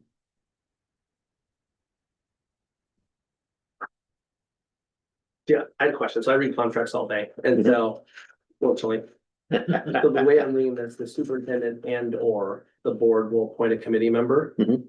And so I can trust Dr. James, Mhm. but 10 years from now, when it's a different board and there's a different superintendent, could the superintendent like unilaterally appoint their own committee? I think Because it says and or. It said and then we'd work together, or means that superintendent could appoint a committee or. could be both. Yeah. Looks like Dr. Everett's ready to respond. Well, I just said it'd be pretty short-sighted to say I'm gonna do something against the Not you, board. not you, yeah. No, or Yeah. anybody, right? Because who you have control over is the superintendent. That's all you have control over. So it would be silly for someone to not partner or work with the board in that way, right? Yeah.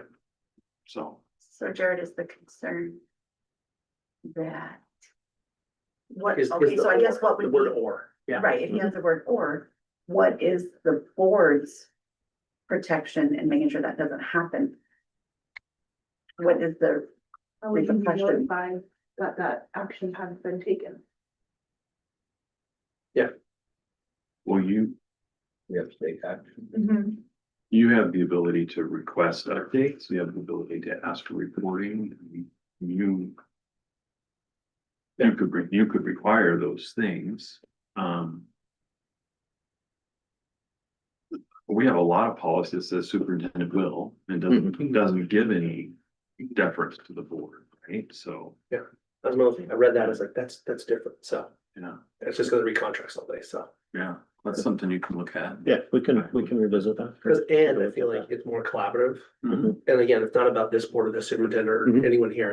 It's 10 years from now. So, and it's kind of a subject matter that we've been discussing Mhm. pretty regularly Mhm. about the need to have committees. Mhm. Because I see you have it stated in the policy. I'd love to see the process. What is that Yeah. process gonna look like for attracting diverse groups into our committees and confirming that it's a diverse group within the committee? Okay, we can.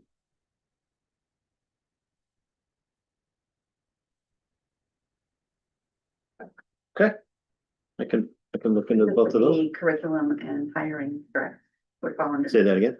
Curriculum committees and hiring committees would fall under this policy. Good. I don't think hiring. Hiring may not. but Hiring is curriculum is administrative action. Yeah. Okay. One has its own policy as well that talks about that, like there's a separate one of the, like, And when we talked about 2020, it is very specific. I think it was 2020, is that correct, Adrian? It was very specific that the parents have to be X proportion of the Correct. committee. The percentages. Yeah, so it has its own. This would be like for the strategic plan committee who came together.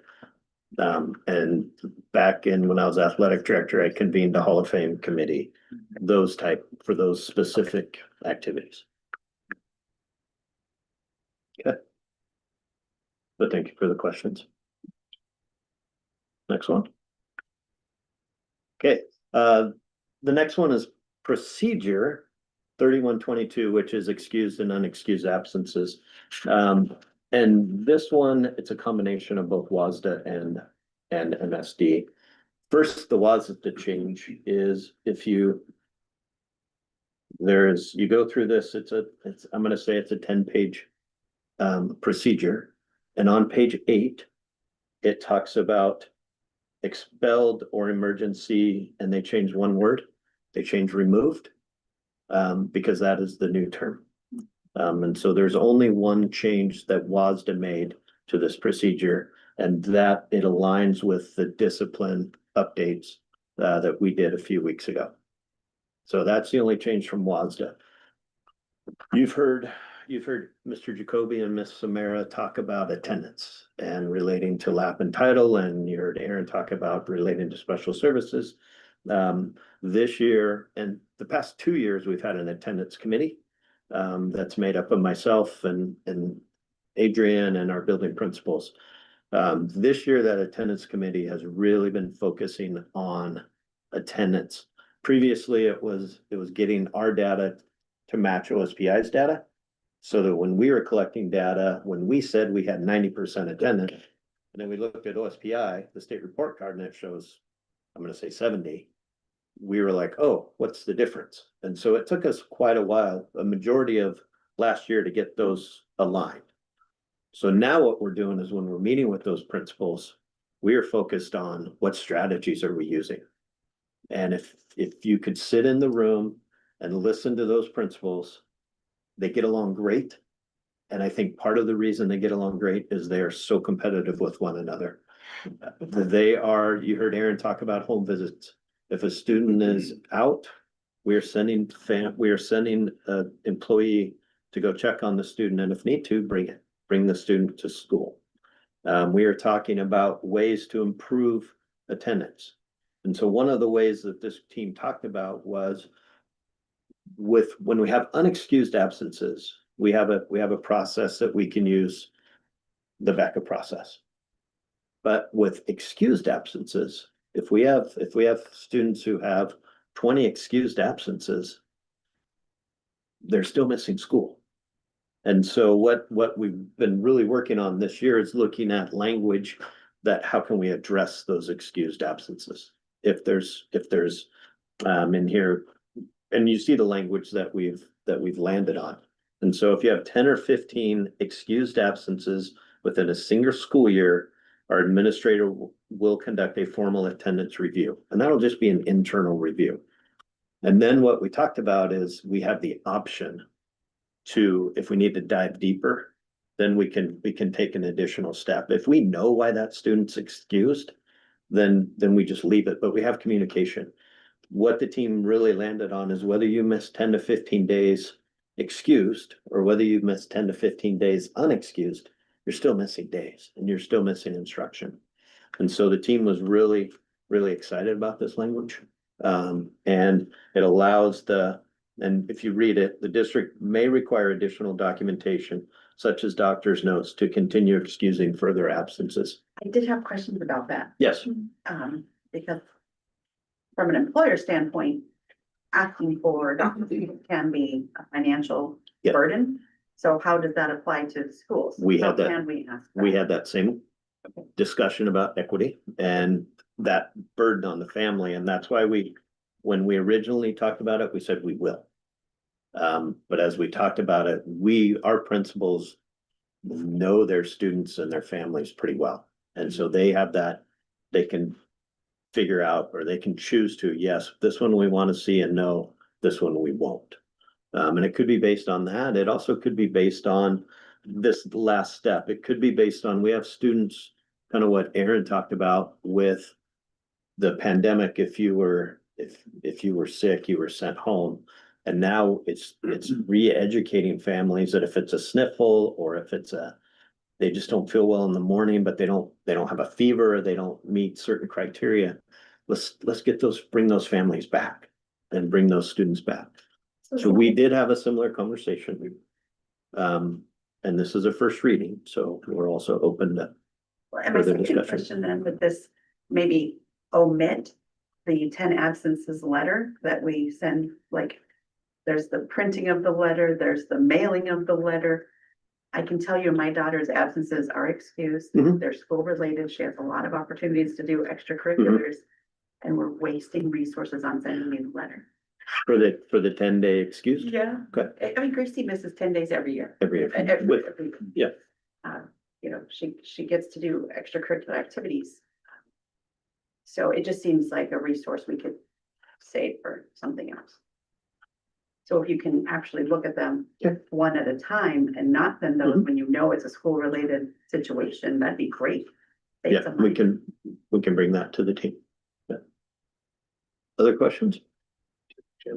Well, I was just wondering about when you spoke about equity, how do you decide who gets to miss 10 and who gets to miss up to 15? That's the window. That's the window. That's the window. Okay. So we have situations and we talked about it. We spent, I want to say we started off meeting twice a month. Just to kind of get going and where we wanted to go. And now we're meeting monthly. And our last meeting was really on this language and the different scenarios that could happen. So it just, the 10 to 15, it gives the principals some room Yeah. to make those decisions. I So- just worry about like, so Marty and I get together and like, well, my kid missed 10 and got this process taken upon. My kid missed 15 and it didn't trigger that process. Mhm. So then, then Marty goes to, wants to know why. I think it's also, the intent isn't to be punitive, the intent is to encourage them to come to school, Exactly. right? And so Yeah, of course. I don't know if in a non-punitive manner that would solicit that kind of Sure. response, but I think the flexibility, and maybe it doesn't need to be 5 days, but Absolutely. Something else I think in there that we talked about was, it says at that point, the school will do a review, so actually this is more on. This is Internal. more about putting responsibility on the tennis team at the school when a kid hits that yeah. threshold to actually do that kind of more intensive review, which is, I think, most people's practice, but it helps look by that, so I think it was moved from. We will require us not, to, when kids miss that many days, we're gonna require ourselves to do a review. Okay. It's kind of Oh, yeah. more, I think. That makes That more sense. sound Yeah, right? thanks for clarifying. Yeah, and I didn't do a good job of clarifying this. No, The that's- 10 to 15 is internal. Yeah. It's our And I internal think team. that'd be great, so Yeah. that we eliminate the letters home for Yeah. someone like us and we know what's going on for illness or non-illness related things. And what we're also hoping to do is to align if you're an IRE family and if you're a high school family, you're getting that same, in that same window, you're getting that same alignment. Yeah, that's good. But I appreciate the feedback and welcome the further questions. And then the last policy I have for you tonight is, we shared, I think this was coming. And it's the oath of office, and I brought this before the board, I think in November. The board had questions about if we have to do these things, why is it discretionary? I emailed WASDA that night, they got back to me with, they had those same thoughts. They landed on, they're gonna make it important, which is not the critical, it's important. And in that article, they kind of share why. And then WASDA also made some, I think they call it, they made some minor changes. What they did is they included adding in-person or remote option to the oath or the affirmation. And then they added 2 paragraphs down below about if a board member has written appointment and proper filling with the county auditor, they assume office immediately. If they are elected during a general election, then they assume office following the certification of the election results. So they added some clarity in there as well about when the new board member assumes their role.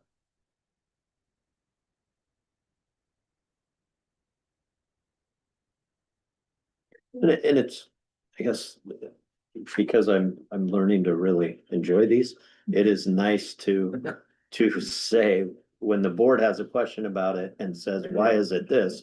And I can reach out to my WASDA contact, and they're like, hey, yeah, we're thinking the same thing. And then to see it happen, Yeah. it's rewarding in a way. I was gonna say, good job. The board is the board question. You're welcome.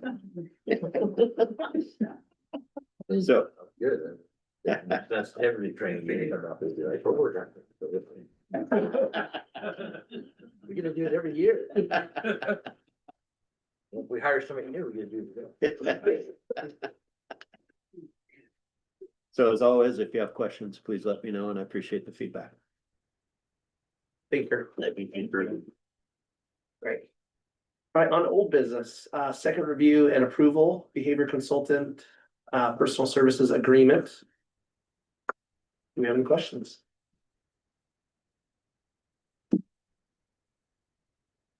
Can I get a motion to adopt? I'll make a motion to adopt the behavior consultation personal services agreement. I'll second it. All those in favor?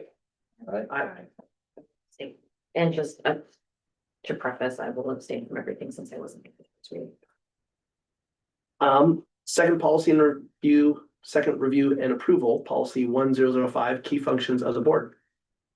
Do you have any questions or feedback? Okay, can I get a motion? I'll make a motion. For the policy 1005, key functions of the board. I'll second. All those in favor? Aye. Abstain. Next up is the second review and approval of policy 2110, annual organizational meeting. Does anyone have any questions? Okay, can I get a motion? Yeah, I'll make a motion to approve policy 1630, evaluation of superintendent. I think we're at 1210. Well, 1210, what did I say? Sorry, What did I say? you're one ahead, 1630. Yeah, Slow down. overachiever. Yeah.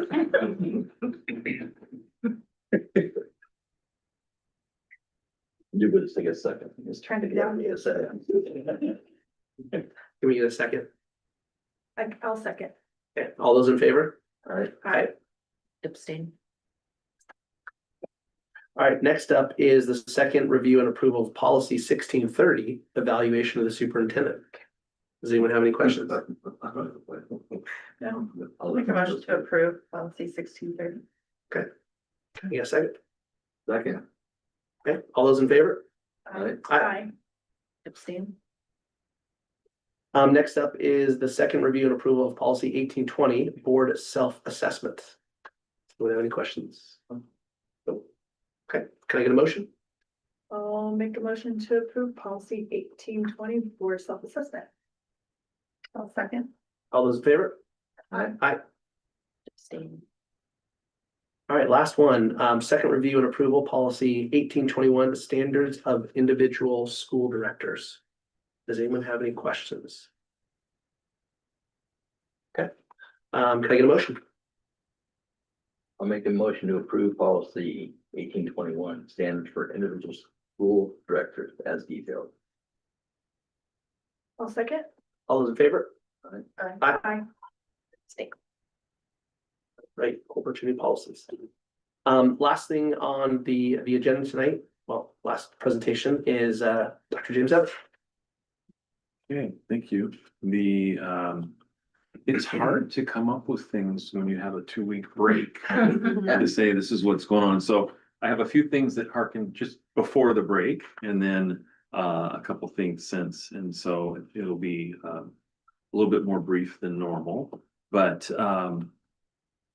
winter wishes, get before you get winter wishes on the Thursday and the Friday. And I actually left Thursday evening to go be with my son in Colorado for his birthday and then to start the holiday. So I missed winter wishes, and it was hard to miss winter wishes because that is such a great event. And you mentioned 50 grand and I understood that they raised 25. Or maybe you were just saying a lot of money when they have donations.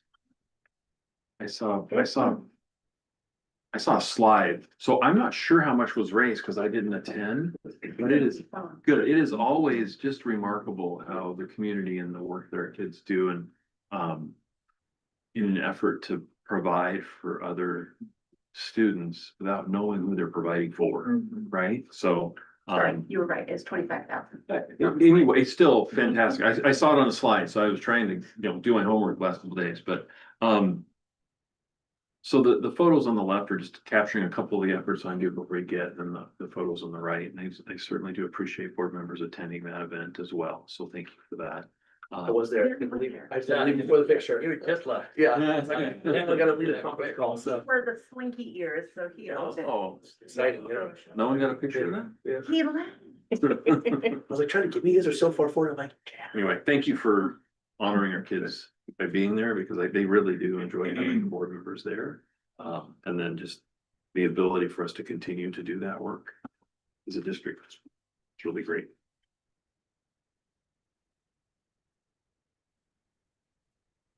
The other thing that happened over the break was recognition for our middle school. ADBSP and Association of Washington Student Leaders identified different schools and who I believe had applied to say, we actually consider culture in our building when we started the school year. And so they're doing a really nice job at the middle school around how they're serving kids and what the experiences are that they're having.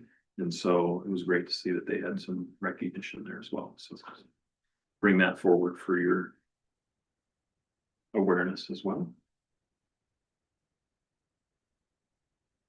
Now it turns to the dark side of my presentation.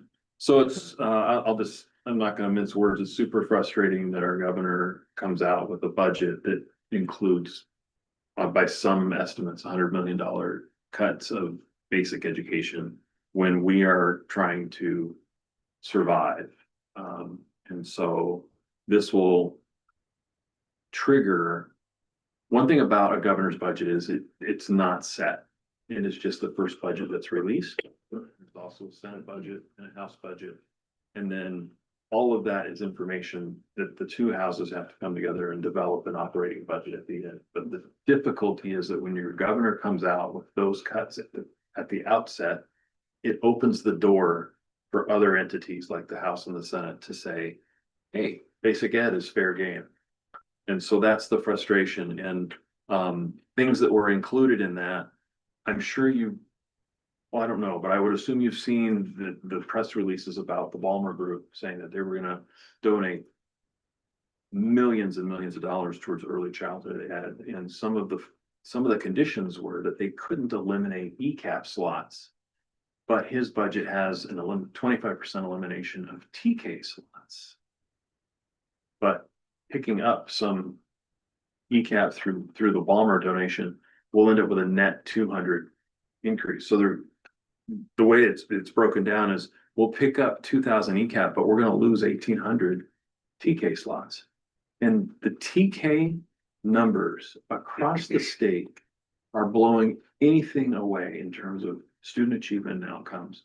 Our kids at 5 years old are coming in better equipped to join the K-12 system than ever before.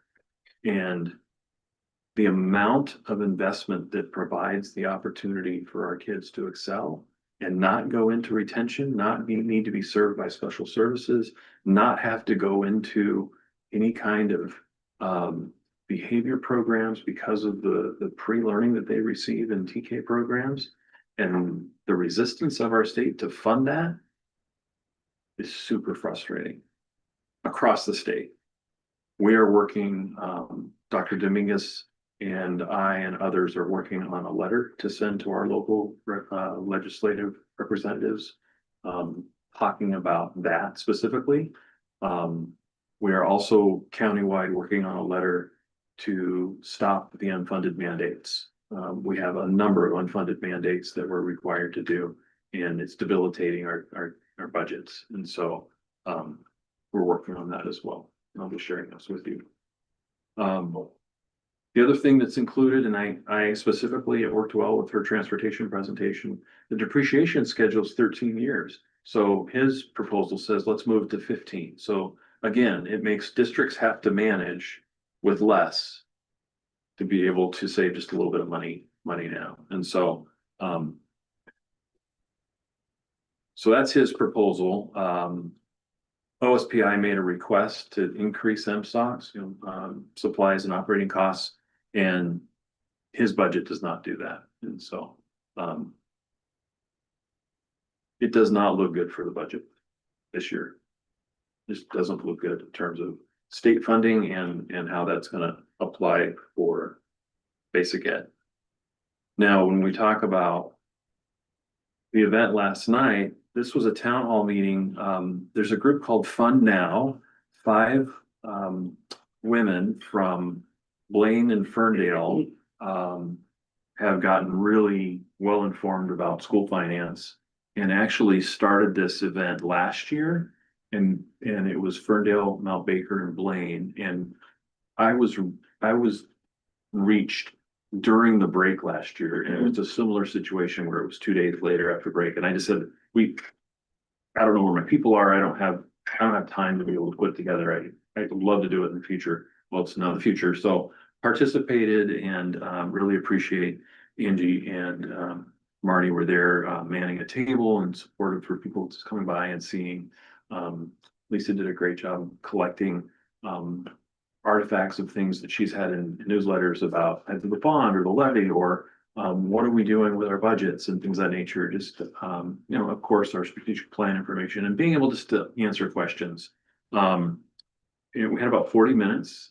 Logan was there. We had a student from each of the districts as well. And they all stood up and talked about how they see it happening in their schools.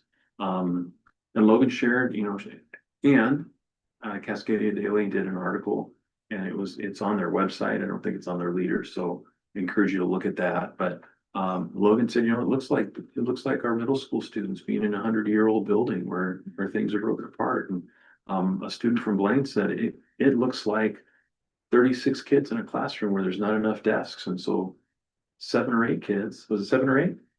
Are sitting on chairs with TV trays. Yeah, class of 37. Yeah. So really strong sentiments from our kids because we have this notion, I think, generally that we're making it. And it's on the backs of teachers and parents and administrators who are doing more with less and higher expectations and trying to not make it so the kids feel it, but it's evident our kids are feeling it. So how to advocate in a system where individuals may or may not have expertise on what happens in education systems. It's really difficult. And I appreciated, I hadn't experienced this last year. I didn't know what the format was going to necessarily be. And I appreciated the dialogue. We had questions about the big three, and I put a printed copy in front of you. And each of our districts had a big three. And I can tell you, Mount Baker is the smallest, and they have about 1,500 students. And I think their budget was something like 28 million. Their deficit was 20 million. So way worse than us. They're in binding conditions. They're still trying to get out of it, right? We have a $37 million budget, and we had a $9 million deficit, and this is over the last 5 years. So 21 to 25. I actually took her hand up. Yeah. Ferndale has a $90 million budget and their deficit's 24 over the last 5 years. And then Blaine has a $40 million budget and their deficit, I think, was 18. So percentage wise, we're doing better. If you just, the purpose isn't to compare yourself with the other three, but the idea is no one's killing it because there just isn't funding. And this notion that we're mismanaging funds or we're not being funded. That's the fundamental piece. And in the article, it says, let's not go backwards, right? Let's quit talking about whether the funds are being used appropriately and give us the funds to do it appropriately because we're having to operate in scarcity. And that's really the bottom line of what it was. I'm super proud of Logan and my colleagues and great comments from our legislative representatives. They to one level say, we are committed to doing it. And I also know there are only 3 people out of the whole body, right? So in any case, I thought it was a great event for us to participate in, and I'm looking forward to the opportunities in the future. I would love to see more events like this across the state. So Marty, I'd invite your thoughts. I don't know. Well, I was surprised how many people actually showed up, and even after I told James, I was really impressed that I found the word now, he expressed professional frustration with what's going on, and basically make it clear, especially hearing the students thing, and the TV trays, what it was, I think it was Mount Baker. Blaine. Yes, Blaine. And because basically they couldn't fit another desk in the room. So like, well, a TV tray fits, like, Wow. people in the hall, it's just. But then some of the other students talking too, it's like, last year I only got two AP classes. You know, how am I supposed to prepare for college if I don't, you know, and we keep saying to our legislators and they all listen and Sharon, she was taking good notes. She addressed every student, which I thought was good, but yeah, when it comes down to it, I think the best analogy I got from the superintendent from Blaine. Another thing too, a lot of these superintendents, with the exception of James, they only been in their districts for less than a year, maybe 2 years as a superintendent. Yeah, I think Dr. Dominguez is fourth year At Ferndale, oh, that's what you took Linda's job, right, okay. But anyway, I think the analogy that he used from Blaine, he said, so imagine the situation where, okay, Michelle, I'm gonna give you $1,200. Jasmine, you get like 1,100, you only get 900. You and I get like 1,500, okay, and we're all gonna leave, we're gonna be driving from Seattle to Chicago. Get there, I don't care how you get there. You got $800. So what do you do? You know, well, I can't drive the car and drive, and I gotta get fuel out of the car, so I gotta make cutbacks. Well, we can't eat along the way. You know, because that's how I took it. It's like, you know, they're just expecting like, okay, Seattle to Chicago and Chicago graduation day. Here's your money. Just get from point A to point B. And they're not thinking about, you know, we sharpen our pencil so much now, there's no pencil to sharpen. So it was a good event. I would encourage, I driving up there, I'm like,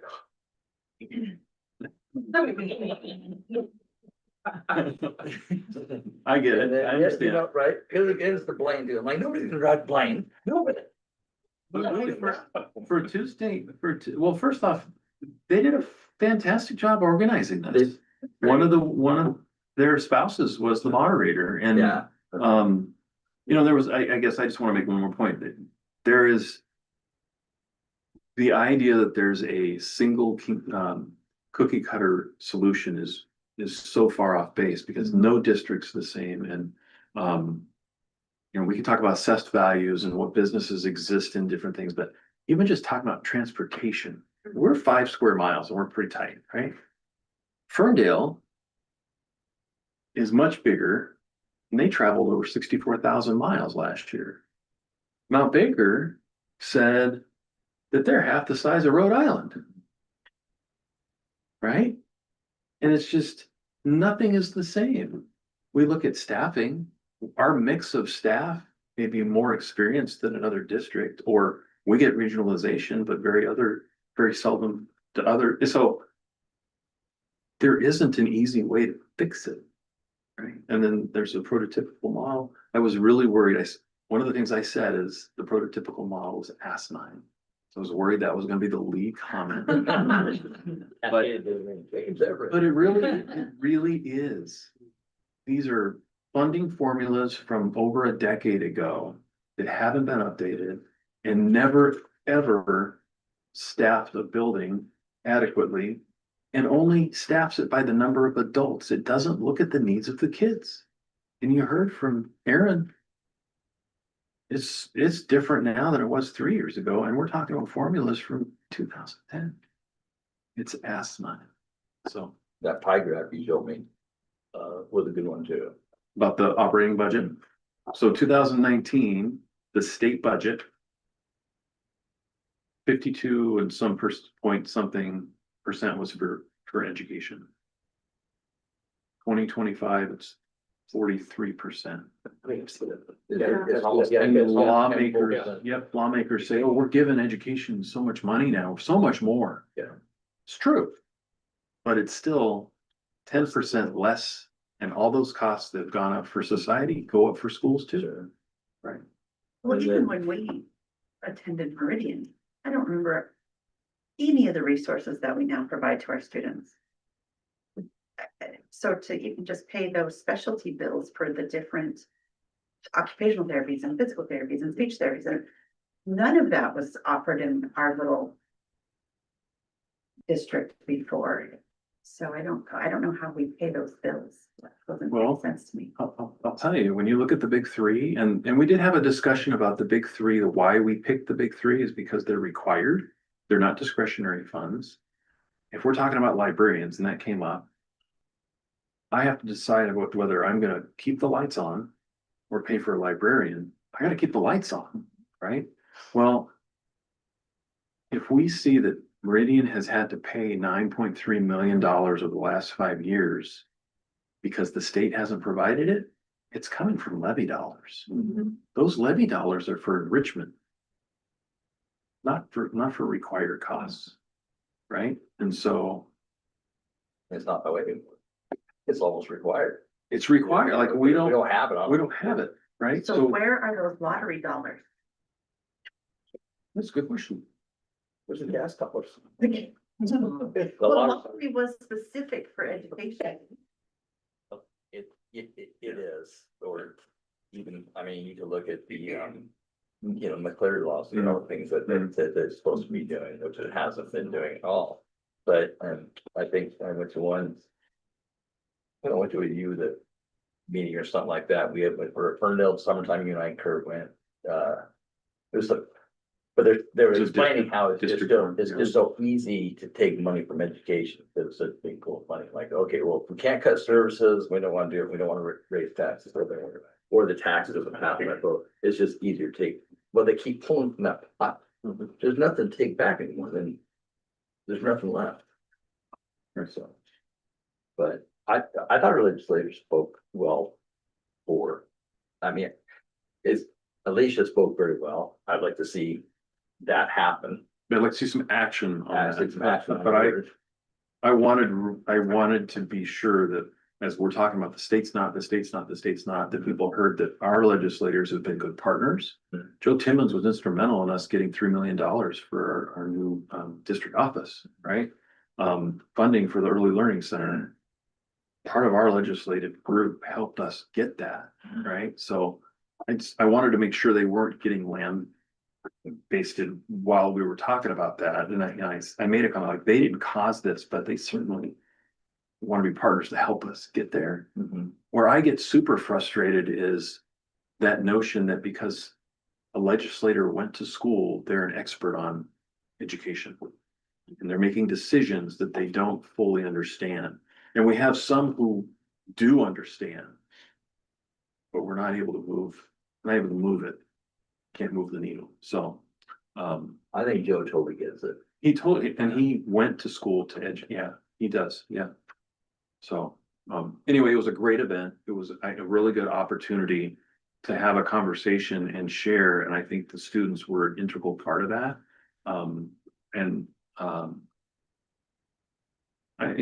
She didn't just talk about the middle school. She talked about kids who don't necessarily meet the threshold for special education services, not getting the services they need because we have to divert funds to make sure those who do qualify get what they are legally required to get. So she hit a lot of the good categories. So well spoken. Did a nice job. And you set up the best table, hands down. Where this table was good.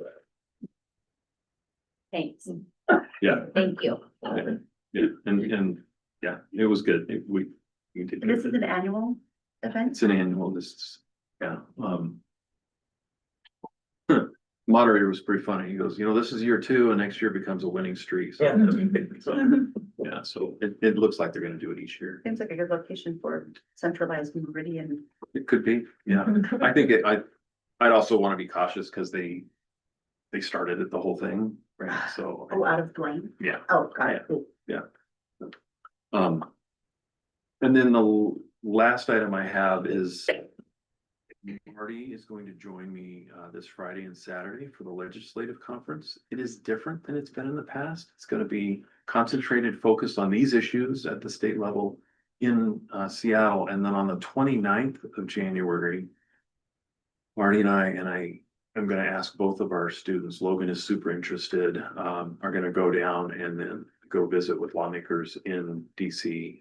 Nope, in Olympia, and have a conversation. I'm in. What our priorities are, and so this is just the piece that typically is talked about at the legislative conference, but the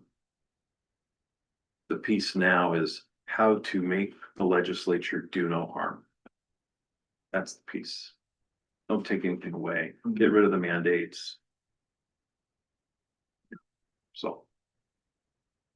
And then upcoming, tomorrow we have the superintendent meeting in Bellingham. Aaron is going to join me and tell you one of the things we'll talk about is the evolution of discovery, where the county works through the ESD to support students who struggle to be in our schools.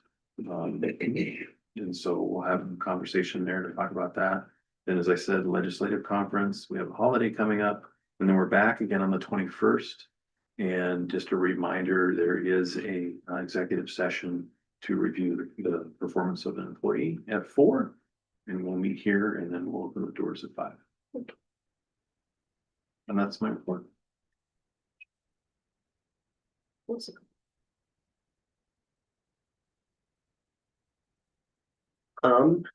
We don't have any student board representatives. Any information from board directors? One thing I'd like to say is, last week, and if you see him, give him a pat on the back, but Brian Michelson ran an outstanding tournament last week. We had 18 games in 3 days. You know, and he managed all of them. He was there from like 7 o'clock at night till 7 o'clock in the morning till 10 o'clock at night. And not only that, he had the. Huh? That was there too. He was there, yeah. But I think he was, I could say he was the last one to walk out. We walked out with him, but still, I mean, even in between nights, I mean, get volunteers to clean the gym, take the trash out, do the dumpsters, get ready to go. Cause he said, our first basketball game tomorrow at 8 o'clock in the morning, our custodians don't get here until 8 o'clock in the morning. So, and then the custodians got there and put the paper towels in, but it was great. It was a fundraiser to get a new scoreboard for the South Gym. I'm not sure if you knew that or not, because how, funding is or whatnot. But yeah, I just encourage you to give him an attaboy. He really put a lot of extra effort into it. And then So that was an ASB, I think.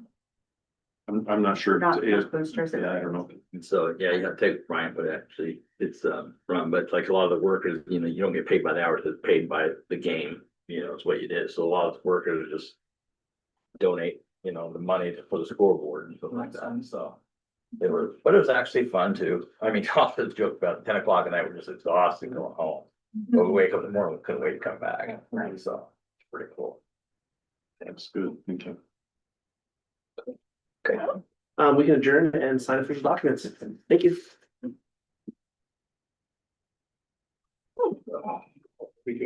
I did.